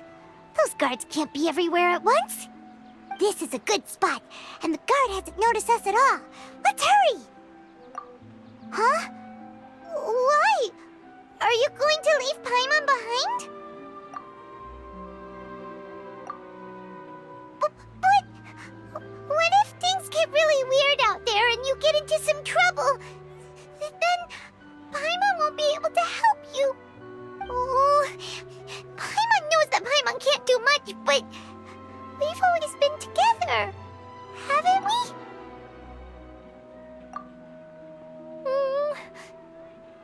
Okay. Paimon will wait for you. Promise Paimon that you'll come back as soon as possible. Just a quick look. And please, be careful.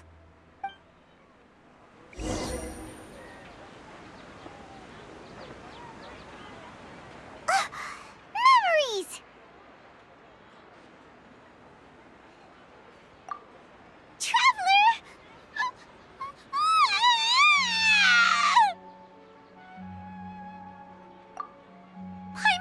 Paimon would never see you again! You just disappeared! Paimon waited for you for hours and hours at the city wall and you never came back! You promised Paimon that you were only taking a quick look! Paimon, calm down. He's here now. I don't think he understood what you were saying. Paimon doesn't care! Paimon wanted to go look for you, but you also said that Paimon should stay! Paimon was so worried and so scared the entire day!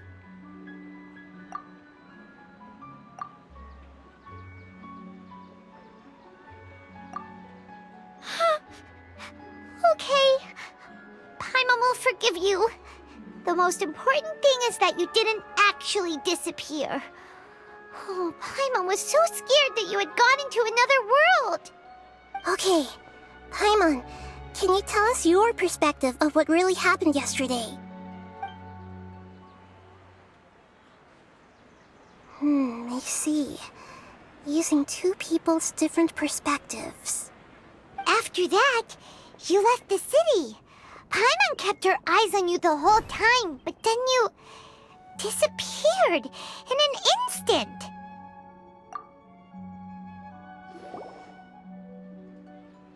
No way! Paimon was watching you with the fullest attention.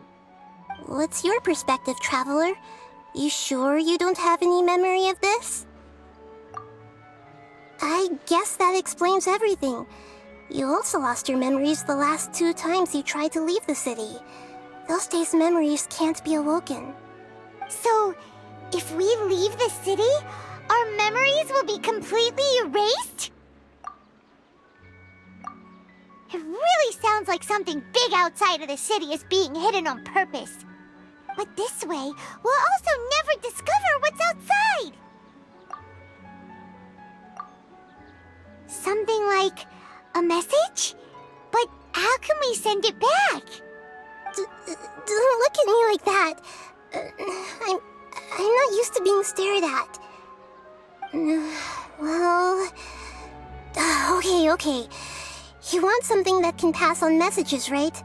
Give me some time and take care of Dunyarzad for me. Yep! Now we're talking!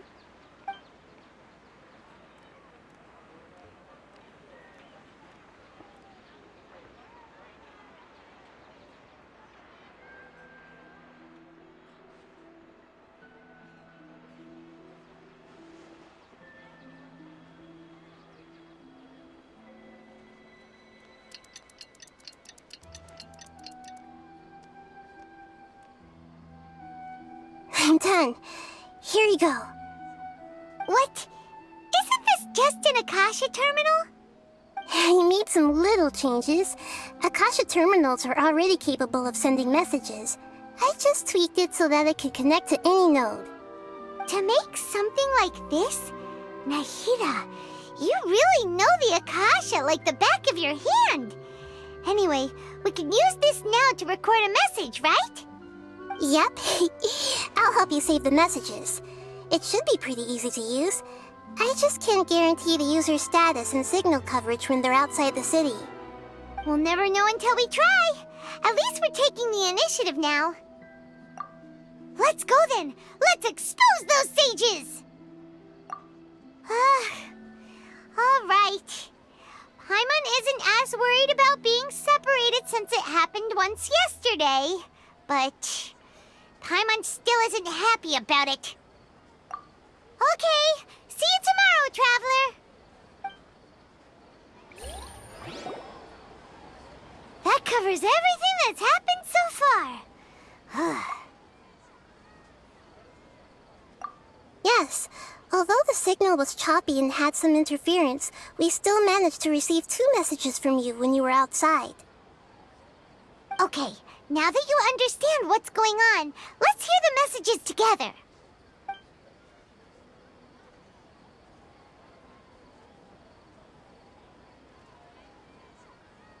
can't go back. There are countless spaces here. Our Sub-Zeru's festival in Sumeru City is just one of them. I've entered another space. Before me are flowing sandstone and howling fish. Impossible and surreal sights. All these spaces are empty except for the occasional ones that contain mute puppets rather than people. I can't sense any human presence.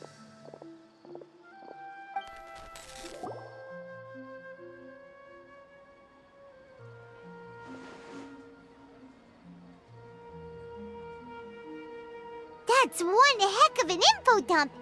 It sounds like you left the Sumeru city space when you set foot outside of the walls. But everything looked completely normal when Paimon was looking out from the inside. That's unbelievable. And if we take your word for it, the other spaces all had very weird contents. There's another part here. I only received it last night. These spaces have been disappearing one after the other, absorbed by something like a sun in the sky. And now, even the final space has also disappeared. Behind me, a lot of spaces just appeared again from thin air. I get it now! Those spaces are actually...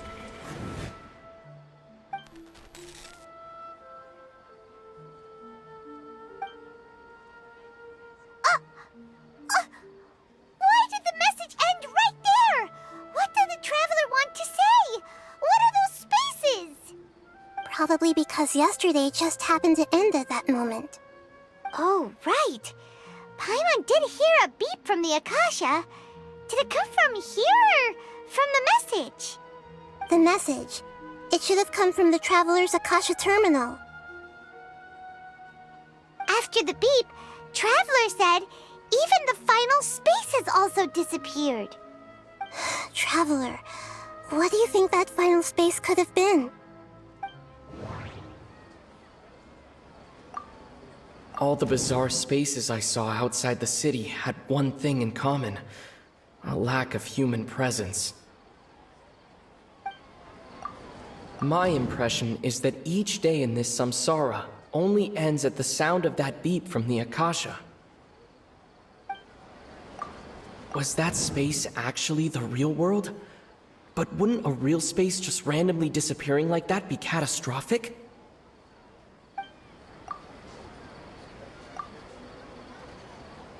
Oh, so that's what it is! After the sound of the beep, the final space, the Sub-Zeru's festival, also disappears, and we're taken to the next day. Later on, Traveler also mentioned a bunch of new spaces materializing behind them. Do lots of new spaces appear every day? Paimon's head is spinning. Just what are these spaces anyhow? Well, consider this. For all the horrors of the Archon War, at its heart, it was just a game where a bunch of gods fought over 7 seats. So no matter how strange or spooky things may look on the surface, maybe all they point to in the end is a small and simple secret. Wow, the Archon War, huh? That's an analogy and a half.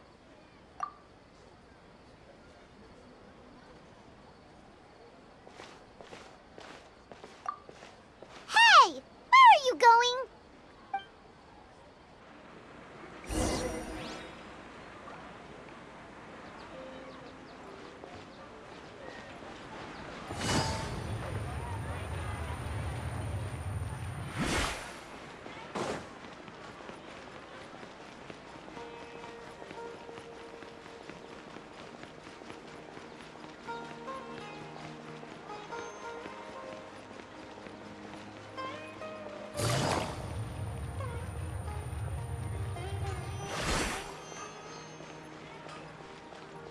Take it easy.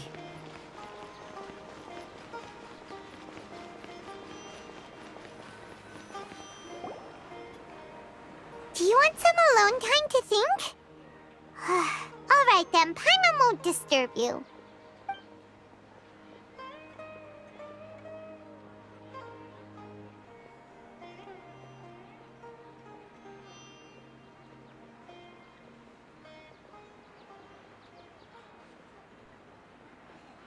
The dance of Sub-Zeros is about to begin. I'm going to go watch it. Okay. Why don't you go ahead, Dunyarzad? We still have some other stuff to do first. Okay then. See you later. Have you figured it out yet, Traveler? Time is ticking away. Awesome! What is it? Paimon wants to know. Oh, wait, no. Let's meet up with Nahida first. You can tell us both together. This time, we're gonna get to the truth.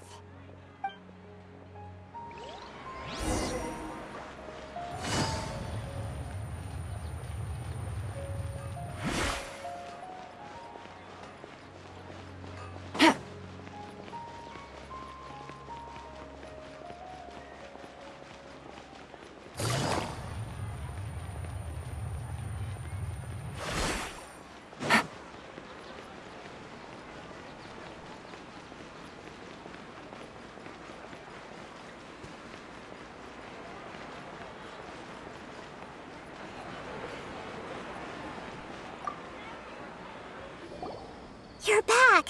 I've been waiting forever for you two. Judging by the looks on your faces, are you ready to take your Sub-Zero's exam and graduate from the festival? Okay, first off, have you discovered the hidden truth?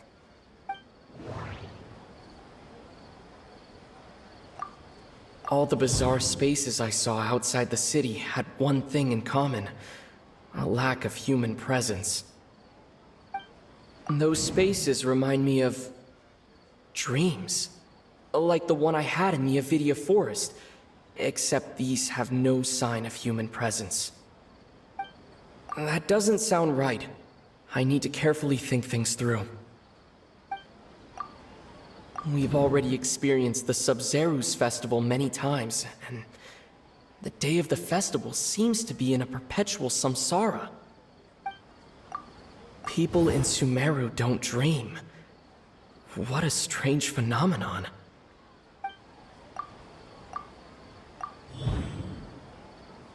We are all in a dream.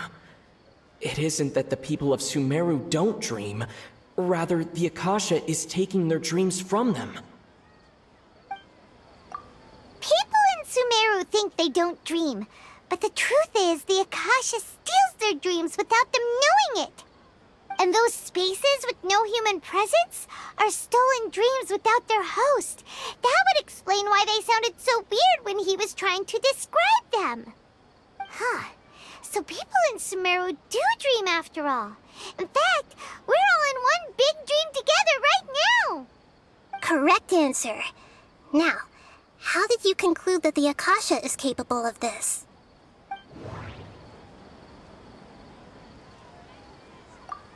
It compiles the wisdom of the entire populace. The Akasha relies on the power of a gnosis to operate. That doesn't sound right. I need to carefully think things through.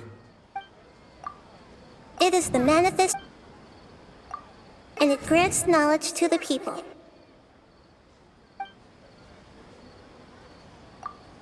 That doesn't sound right. I need to carefully think things through. Oh, okay. Those dream-controlling creatures in the forest also get their power from the Dendro Archon, right? That would explain why the Akasha has the ability to control people's dreams, too. But is stealing everyone's dreams really how the Akasha compiles their wisdom? Isn't there anything more to it than that? Dreams are fantastical, complex, and full of imagination. People's brains are the most active when they're dreaming. In other words, dreams are rich bundles of human wisdom. So in other words, the complete opposite of how Hypatia understood it. Paimon remembers her saying that the sages think dreams are foolish delusions, and the fact that no one dreams is a blessing from Greater Lord Rukkhadevata. So it was all a dirty trick?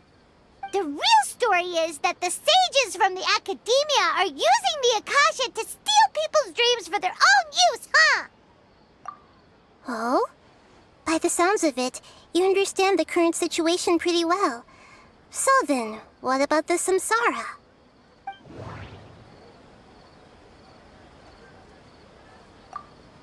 We've already experienced the Sub-Zeru's festival many times, and the day of the festival seems to be in a perpetual samsara.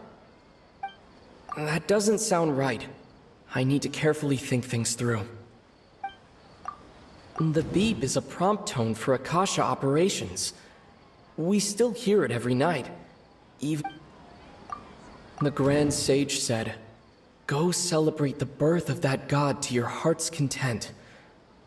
Did he mean something more? That doesn't sound right. I need to carefully think things through. Those spaces kept disappearing before my eyes. But as soon as that beep sounded, many more spaces materialized. Those dreamscapes kept vanishing. But as soon as that beep sounded, more new spaces appeared.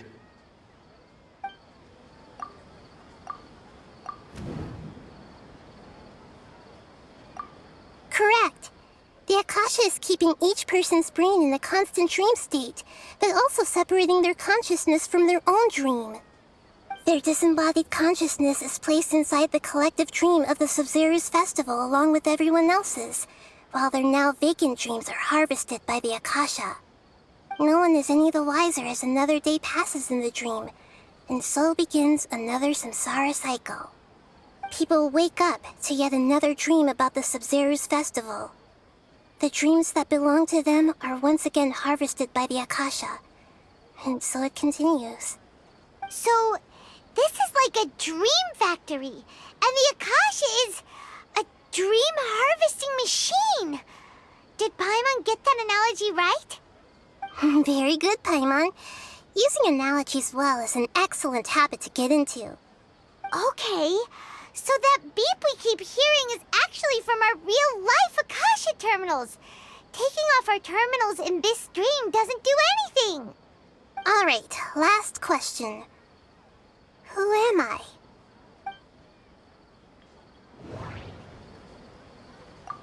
They say that alchemical divination is the Dendro Archon's divine revelation. So then, if Nahida has referred to herself as the moon... Now that I think about it, wasn't illusions a hint that we're all dreaming? Now that I think about it, wasn't illusions hinting at the sage's deception of Sumeru's people? So you noticed. I thought that one would be the hardest question. That's why I put it last. That wasn't hard at all. Even Paimon guessed that.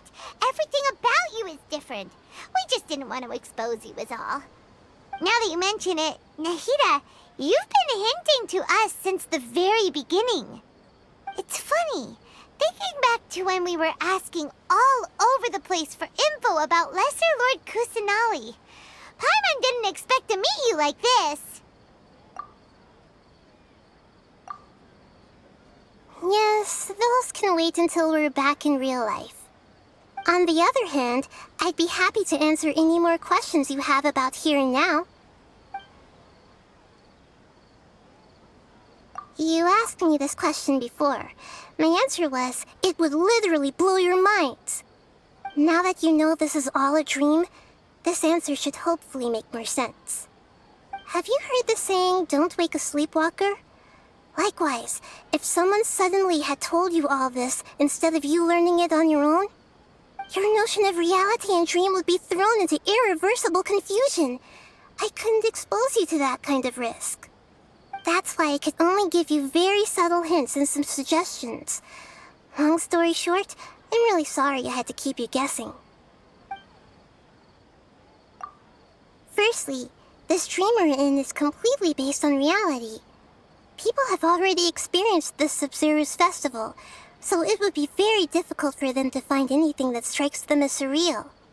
Secondly, you're probably wondering why people don't have any memories from earlier samsara, right?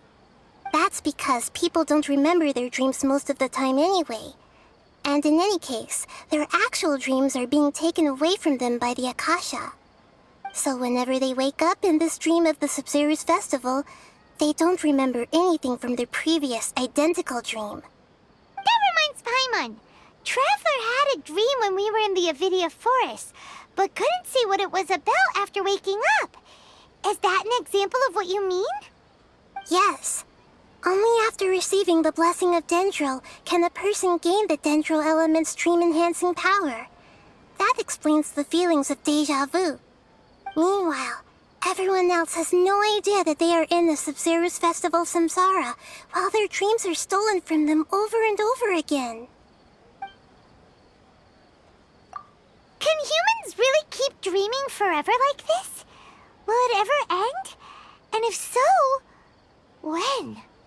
You might say your mental fatigue has already answered this question. Eventually, there's only so much that people can tolerate. Especially those whose health is compromised to begin with, like Dunyarzad. This relentless exploitation takes an even harder toll on them. People's lives are at stake here, and nobody knows a thing! We've got to put a stop to this! I know, right? Why did they have to base this dream on my birthday? Could it really just be a coincidence? Even you don't know the reason? Wow, now that's strange. The Academia sages are determined to harvest lots of dreams in a short time, no matter the cost. They have to be up to no good. Unfortunately, I don't know anything about it. Traveler, do you have any information?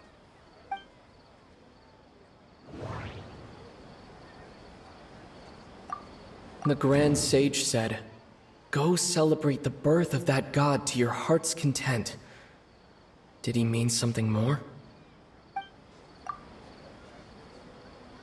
Celebrate the birth of that god? Could it mean...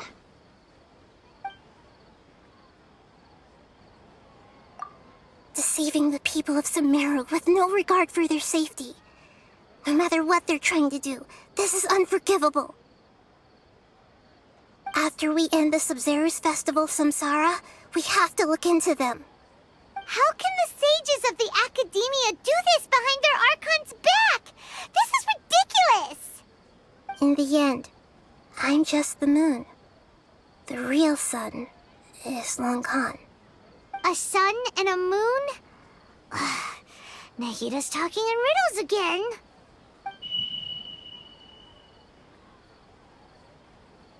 Oh, we're out of time today! I'll tell you how to break free of the Samsara tomorrow. See you then.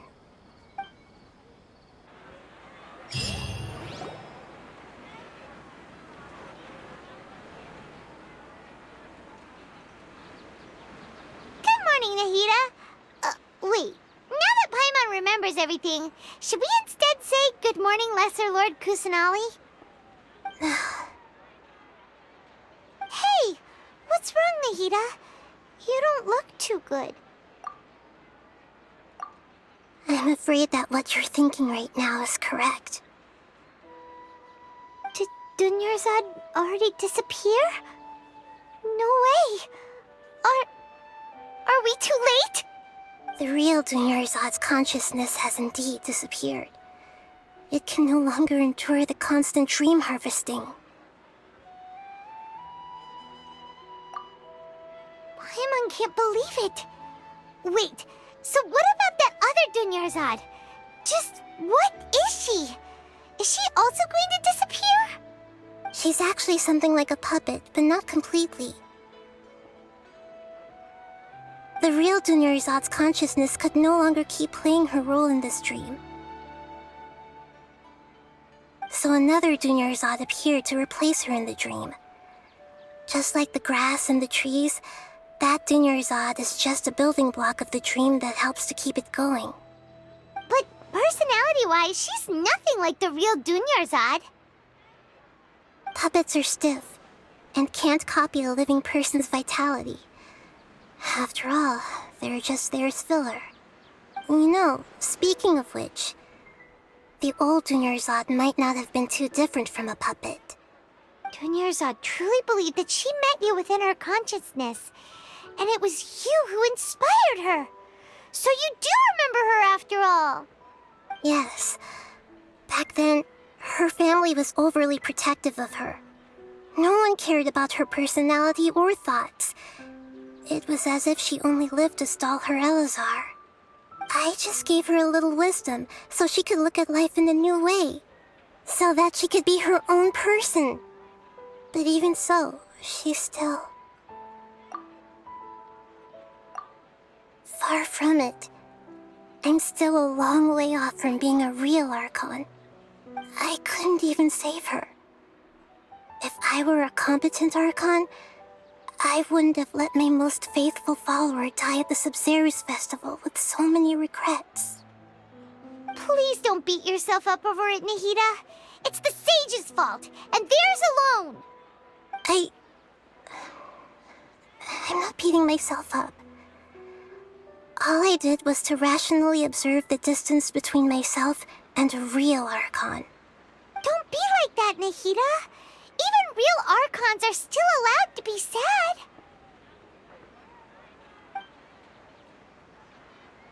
To prevent more tragedies like this, we must end the samsara as soon as possible. Great, but how do we do that? Although the Sub-Zero's festival dream is under the Akasha's control, only humans can dream. Even the Akasha is unable to create them. That means this dream belongs to a host who created it.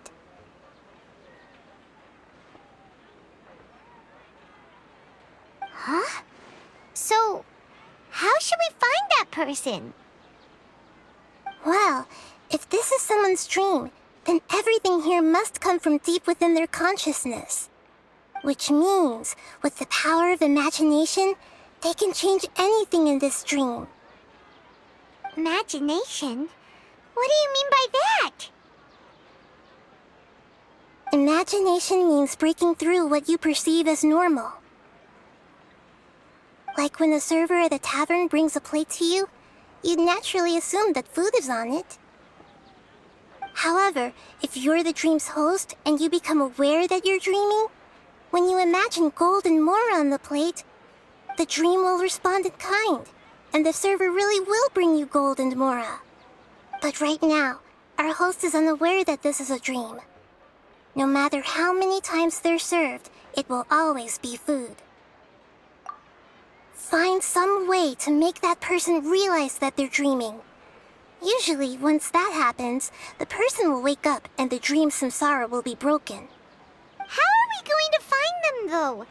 If it could be anyone, it'd be like looking for a needle in a haystack. And even if we did find them, how are we supposed to make them realize they're dreaming? After all, like you said, don't wake a sleepwalker. It's extremely difficult, yes. But the only ones who can do it are you two. Remember, everything you've achieved up to this point has all been for the sake of finding the host and ending the samsara. As for me, during this time, I'll be out of town. Out of town? Are you going to that place full of dreams where the Traveler went? Yes. I want to try something.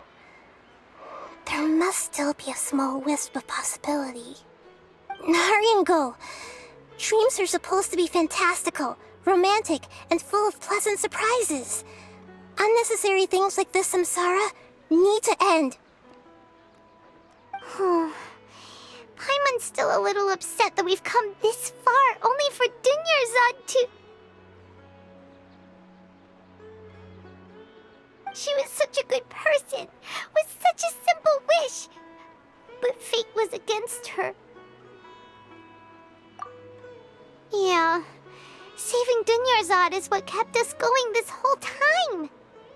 But we mustn't lose hope, Traveler. Dunyarzad would definitely want to see us save everyone else. So let's break the samsara for her sake. Paimon's wondering, do you think the sages would get one of their own to be the host of this stream? Feels like it would be easier to control it that way, no?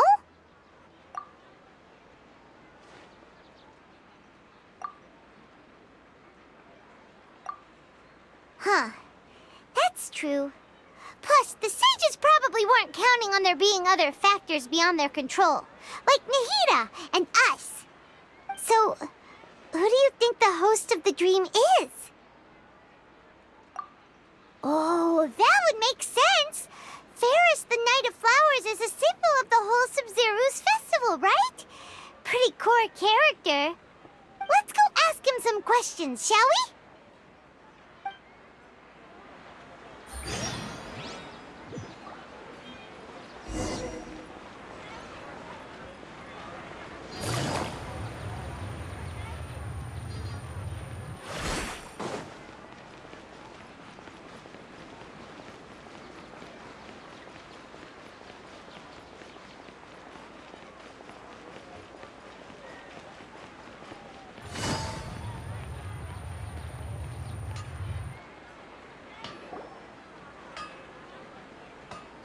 You're back. You left in a hurry last time. Is everything okay? Everything's fine. Just, it's a little hard to explain. Would you mind taking part in a little experiment with us? An experiment? That came out of nowhere. I'm listening, though. What do you need me to do? Could you make a wish? You want me to make a wish? Is that a new Sub-Zero's festival tradition or something? Less questions, more wishing! Okay. My wish. Okay. I'm a little nervous saying this out loud, but I want Miss Dunyarzad to be happy. Oh. I noticed earlier that she looked a bit down, and she wasn't really talking to anyone. She just doesn't seem like herself. She's always so gentle and kind, and all the kids love her. I've also wondered if the reason she asked me to be Fairest Knight of Flowers is because I'm special to her, or something. So, you have a crush on Dunyarzad? Oh, is it that obvious? After what I just said, I guess it is. When she placed the hat of the Knight of Flowers onto my head, she said to me, I want everyone to have a happy Sub-Zero's festival. What she didn't realize was that I'm not that interested in how everyone else feels. In that moment, I just wanted to be her Knight of Flowers for the rest of my life. 50 years, 100 years, I'll serve her till the end of time. Okay, yeah, that was a bit much. Felt like the right moment to get it off my chest, but that was pretty embarrassing. Okay, I'm ready to make my wish. I would like Miss Dunyarzad to appear in front of me right now with a smile on her face. Here goes. Please come true. I'm gonna open my eyes. Oh, you're... What?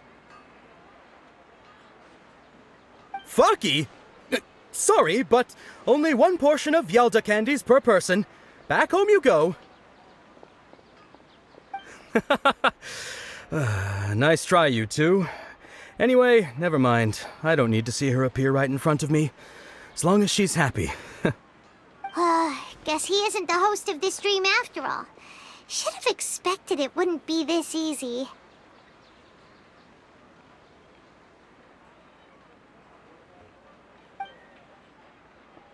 It seems like everyone who knows Dunyarzad loves her, but none of them has any idea that she... My lady, step back. That sounds like Dia! Oh, right. This is when Dunyarzad bumps into the kidnappers. Huh? But Dia can handle them. Hey, Traveler!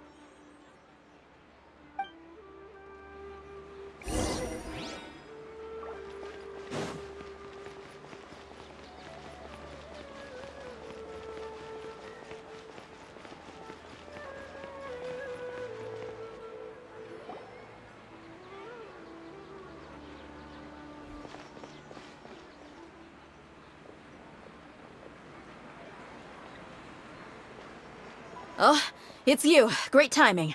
Please take... Hey, this is my job. The homie Yannis pay me, not you. You... fine, alright, knock yourself out. Why are you so worked up anyway? It's not like I don't trust your fighting skills. Anyway, watch yourself.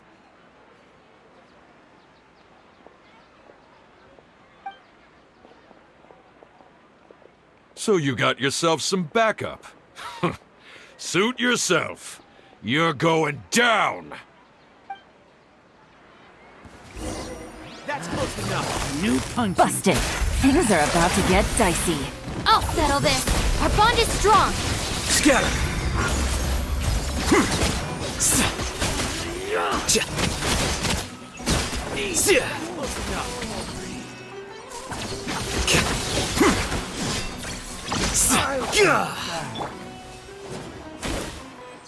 Dissipate. Rain outlines your...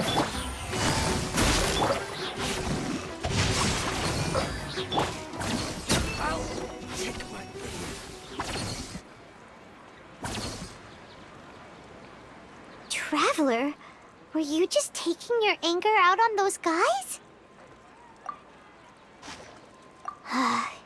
You and Nahida both. Dunyarzad wouldn't want to see you two like this. Oh, and speaking of her, Paimon just remembered something. Remember how during the first Sub-Zero's festival, before the Samsara started, we came here with Dunyarzad because she wanted to pick something up? She said it was because she had forgotten something. Okay, so Paimon's memory is working so far. Anyway, Paimon also remembers that she is staying somewhere around here. She pointed it out to us the night before the Sub-Zero's festival. Yeah, even if it's only a tiny clue, it'll probably still help us more than this needle in a haystack search.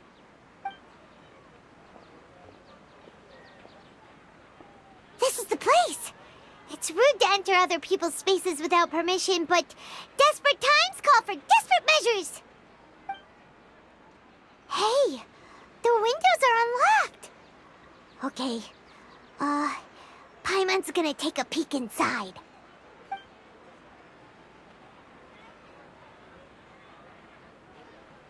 This was only a temporary residence, so there was pretty much nothing inside except this book on the table.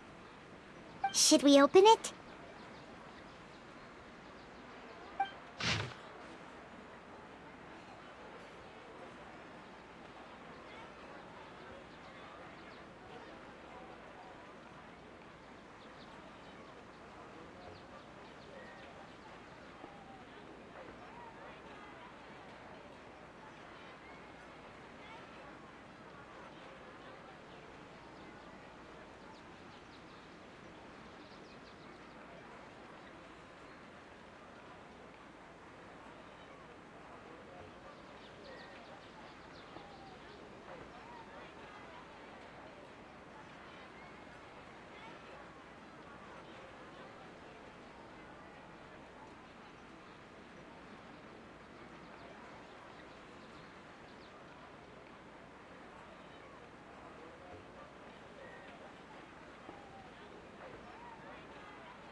Wow, Dunyarzad wrote all of this. Sounds like she was always thinking of us even while we were away. Even though she was also busy preparing for the Sub-Zero's festival and had all her health problems to worry about. She must have wanted to give this to us as a gift on the day of the Sub-Zero's festival, right? If we hadn't found this book, we never would have known. But now that we know, we can't even thank her.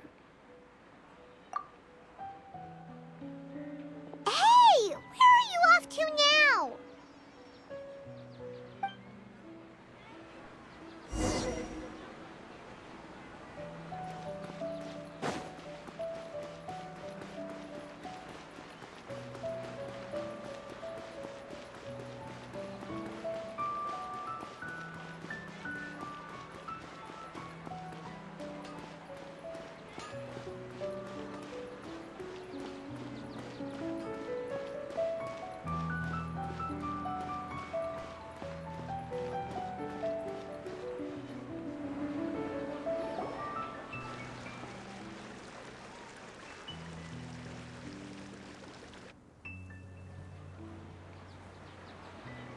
It's Dunyarzad's puppet.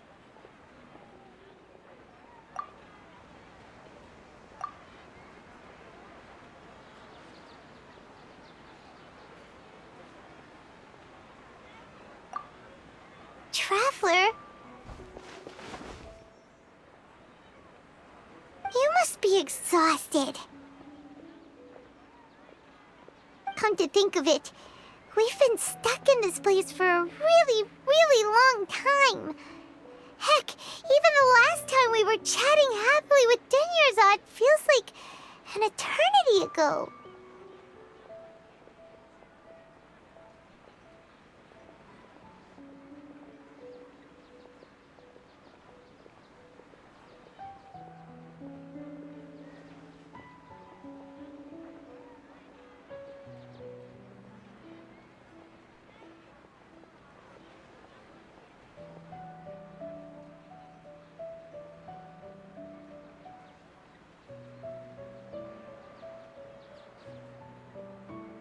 Paimon still remembers when we were sitting here, and the way her eyes sparkled when she talked about Nilu's dance of Sub-Zerus.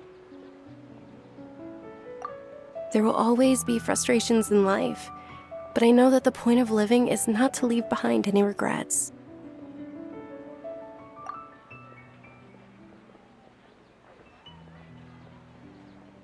That was what the real Dunyarzad said, wasn't it? Does that mean... Yes, Traveler. What is it? Oh, so she's still just a puppet. But just now, how come... What? Where are we going this time?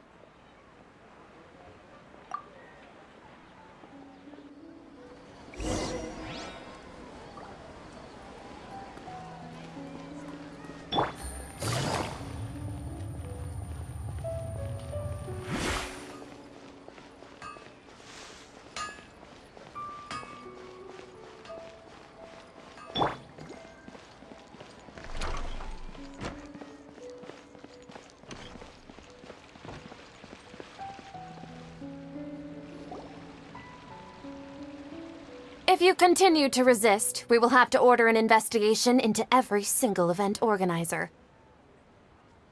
The Grand Sage has already granted you much leniency. I advise that you exercise tact. How did things turn out like this?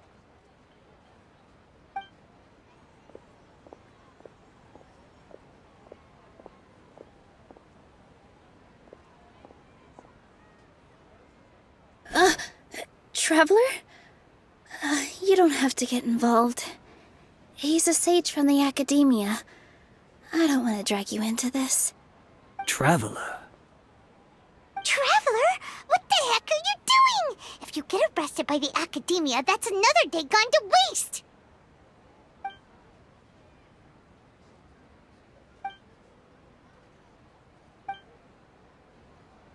Wait, they're not reacting! Have they been scared stiff? Oh, of course! If this is the Sage's plan, they wouldn't put themselves through this! So they're just substitutes! What is this? What happened to the Grand Sage and his entourage?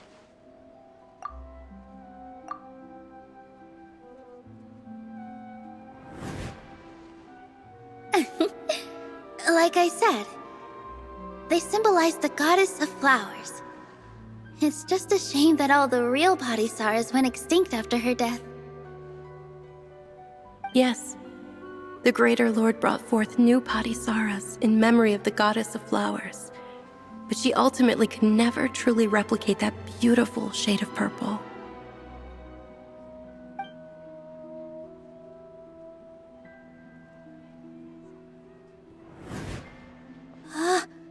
That beautiful shade of purple. Aren't these flowers real Padisarahs? Just like the ones from the legend? I didn't even notice. Dunyarzad, did you find these? But didn't you just say all the real flowers went extinct after the goddess of flowers passed away? So, Al? Yeah. What's going on here? Huh? You guys are acting weird. But okay, I'll try.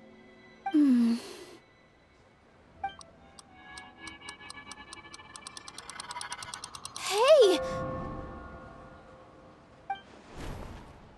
They disappeared! So Nilu's the host! What a surprise! Purple body Saras don't exist in the real world anymore! But in Nilu's subconscious, they can appear as decorations on the stage! It's just like the example Nahida told us. People assume there will be food on a plate, and Nilu assumed there would be real Patisaras in the flower pots. So when you saw the flowers, you instantly knew it was Nilu?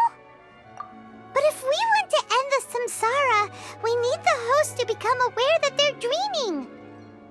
How should we make Nilu realize that? Am I dreaming? Huh? So I'm right. Is this Lesser Lord Kusanali responding to our celebration of the Sabzeruz festival? Wrong guess, but you aren't completely wrong either. The point is, what made you think this is a dream? As far as you know, people in Sumeru don't dream, right? Yeah, but have you heard the tale of the first sage? To prevent a calamity, he went on a journey to find the Dendro Archon. Ooh, sounds familiar. Dunyarzad told us a story like that when we first arrived in Sumeru City. So it was about the first sage, huh? Yep, but in the part you heard, he hadn't become the first sage yet. There's more to the story. His piety and wisdom were acknowledged by the Dendro Archon, and she finally gave her blessing to him.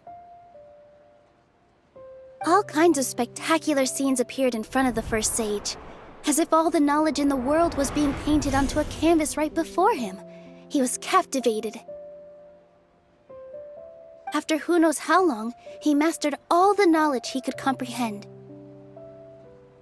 Afterward, he said to the Dendro Archon, "I miss my parents, my wife, and my children. I've been away from home for far too long. They must be worried." The Dendro Archon smiled. The next second, the sage found himself lying in his bed, as if he had just woken up from a dream. His wife, lying next to him, said, "You're off to search for the Dendro Archon today, aren't you? Have a safe journey, my love." In the end, the first sage took care of many disasters in Sumeru City, and founded the Academia. What a happy ending. So, the first sage was dreaming ever since the beginning of the story? He never went on his journey? Yes, but his faith and determination were conveyed to the Dendro Archon, so she blessed him in the form of a dream. Paimon understands where you're coming from now. That's a really interesting connection. But we really gotta wake up soon, like the sage in the story! I see. Well, it just so happens that today's Sabzeruz festival is almost over too.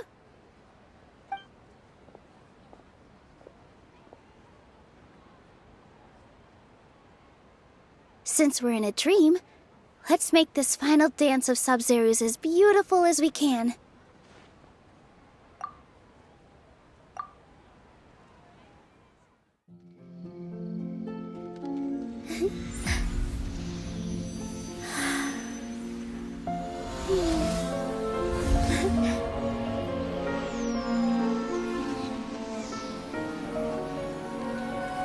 The wait is over, everyone.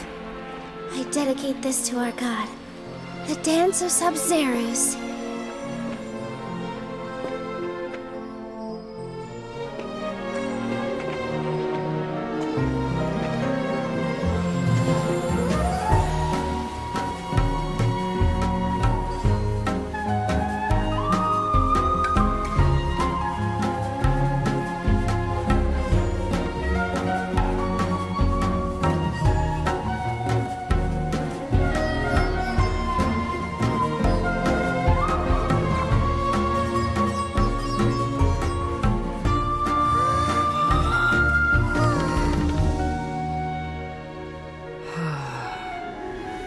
I'd be lying if I said I had no regrets.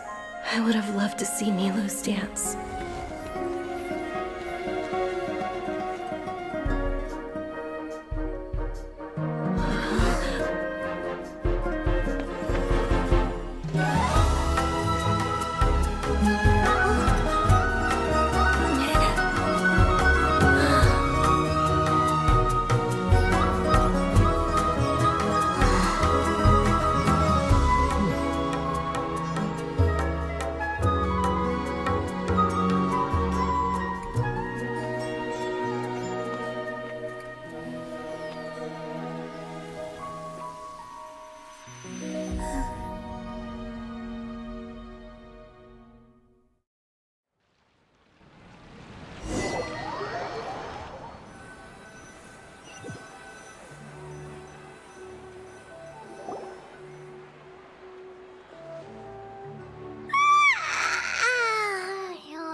Traveler.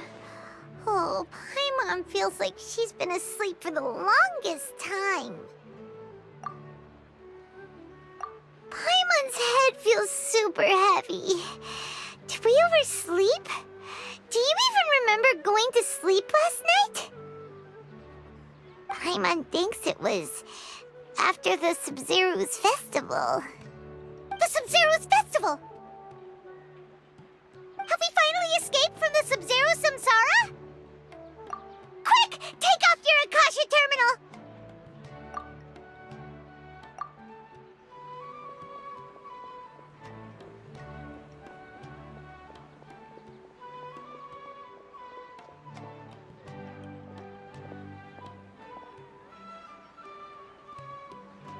She's not in her room. What happened? Huh? What usual spot?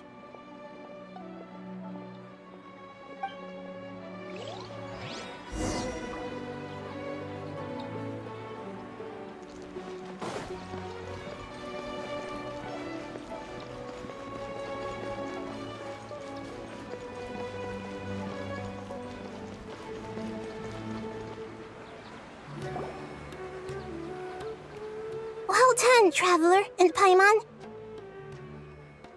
And thank you, Dunyarzad, for organizing the Sub-Zero's festival for me. I'm sorry, who are... Dunyarzad! You're okay! Oh, don't scare us like that! Oh, Traveler Paimon.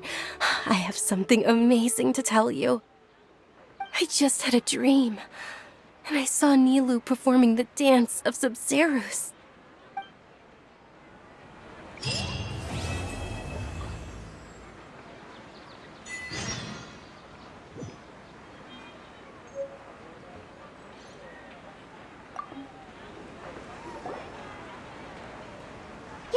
Actually Nahida, aren't you? Paimon felt like Catherine was acting weird when we met at the Sub-Zero's festival. And Dunyarzad, did you save her? It's a really long story. We shouldn't disturb her. Her consciousness is still weakened. Let's chat somewhere else. How about by the Traveler's favorite bench?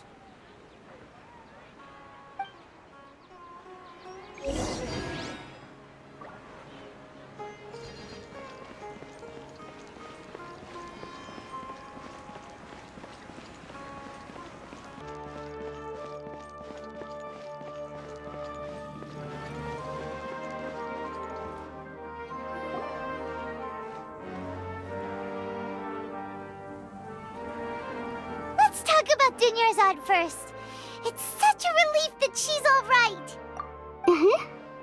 After we parted on the last day of the Sub-Zero's festival, I left the city and saw what the Traveler had described.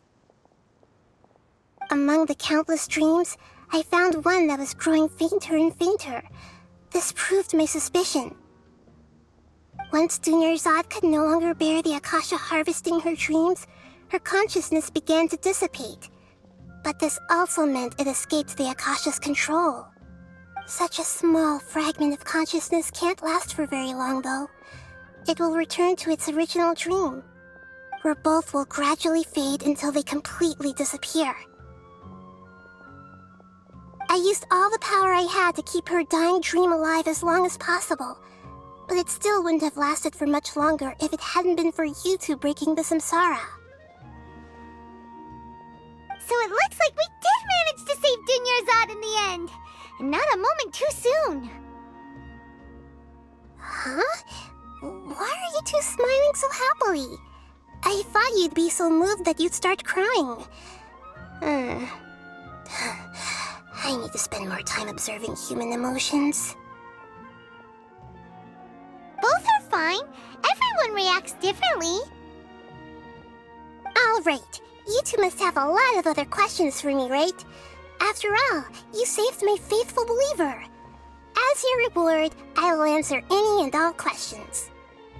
At the Avidia forest, there was this incense that made the traveler fall unconscious and dream of a huge tree and a red sky. You also heard someone's voice, right? It said world and forget me. Yeah, so you do know! We've been wanting to ask you what that was about, and if the red sky was related to Conria. It seems like the traveler established a connection to Irminsul. That was a message left by Greater Lord Rukkhadevata's residual consciousness in Irminsul. Perhaps her last memory before she died. As you two probably know, Greater Lord Rukkhadevata disappeared after the disaster in Conria. The timings of these events do line up, so your suspicions are reasonable. A message from Greater Lord Rukkhadevata? We thought it was from King Deshret. King Deshret? That god who died even longer ago? Some present-day desert dwellers still worship him. You probably just heard some of their conspiracies. Okay, so what does the message mean? I still haven't managed to decipher it. Even the Akasha isn't currently capable of doing that.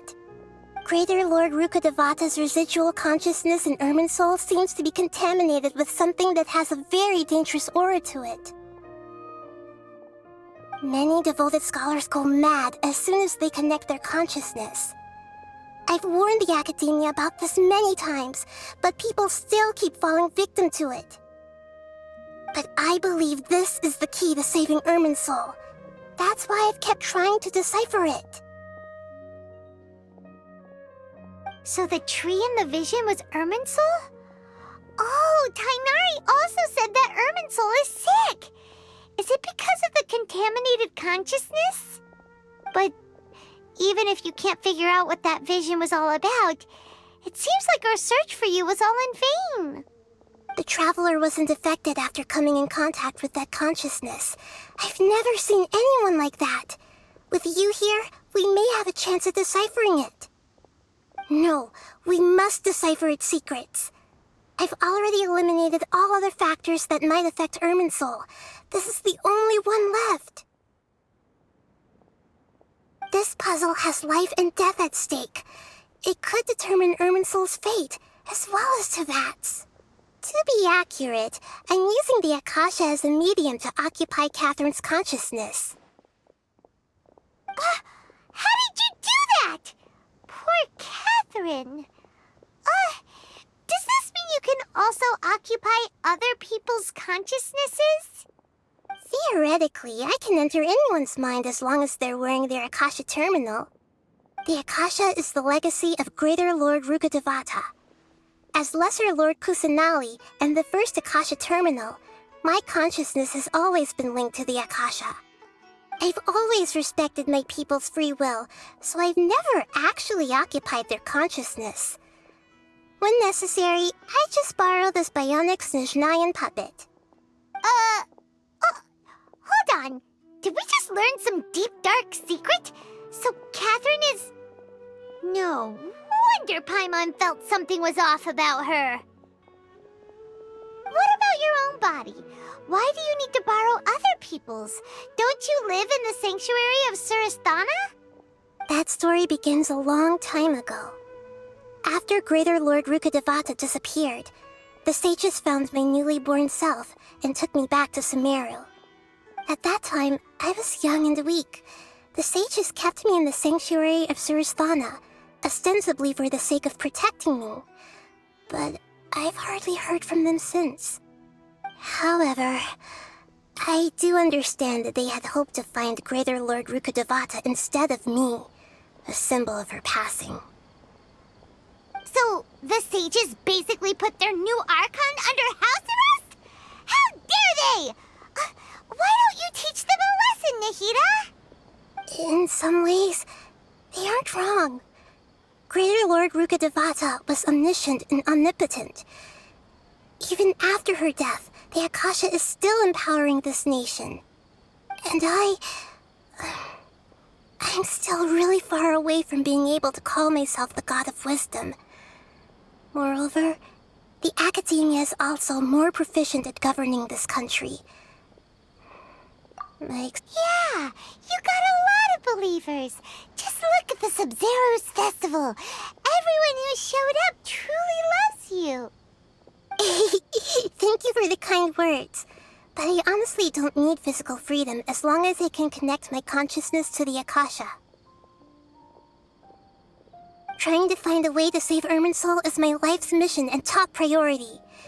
I will work on that, and try to live up to being a deity in the meantime. Every once in a while, I will also take up the duties of the God of Wisdom and enlighten a lost soul here and there. Doing all that should be enough. There's never been any big problems with the Academia's governance of Sumeru. This is the first time I've seen them step out of line. I wonder what caused them to go down this path, and what they hope to achieve. Even though the city's residents haven't noticed anything strange, if the Traveler hadn't broken the Sub-Zero samsara, the situation could have become dire.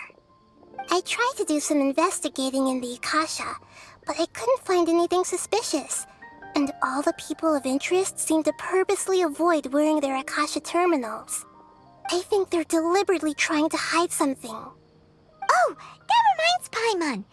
In Gandharvaville, there was a sage who had invited Tainari to join some kind of project. Could it be related? Regardless, I need to first investigate the sage's motives, make things right, and punish them if needed. But I'll have to be discreet, or they'll see me coming. You mean how the Akasha stops you from having dreams?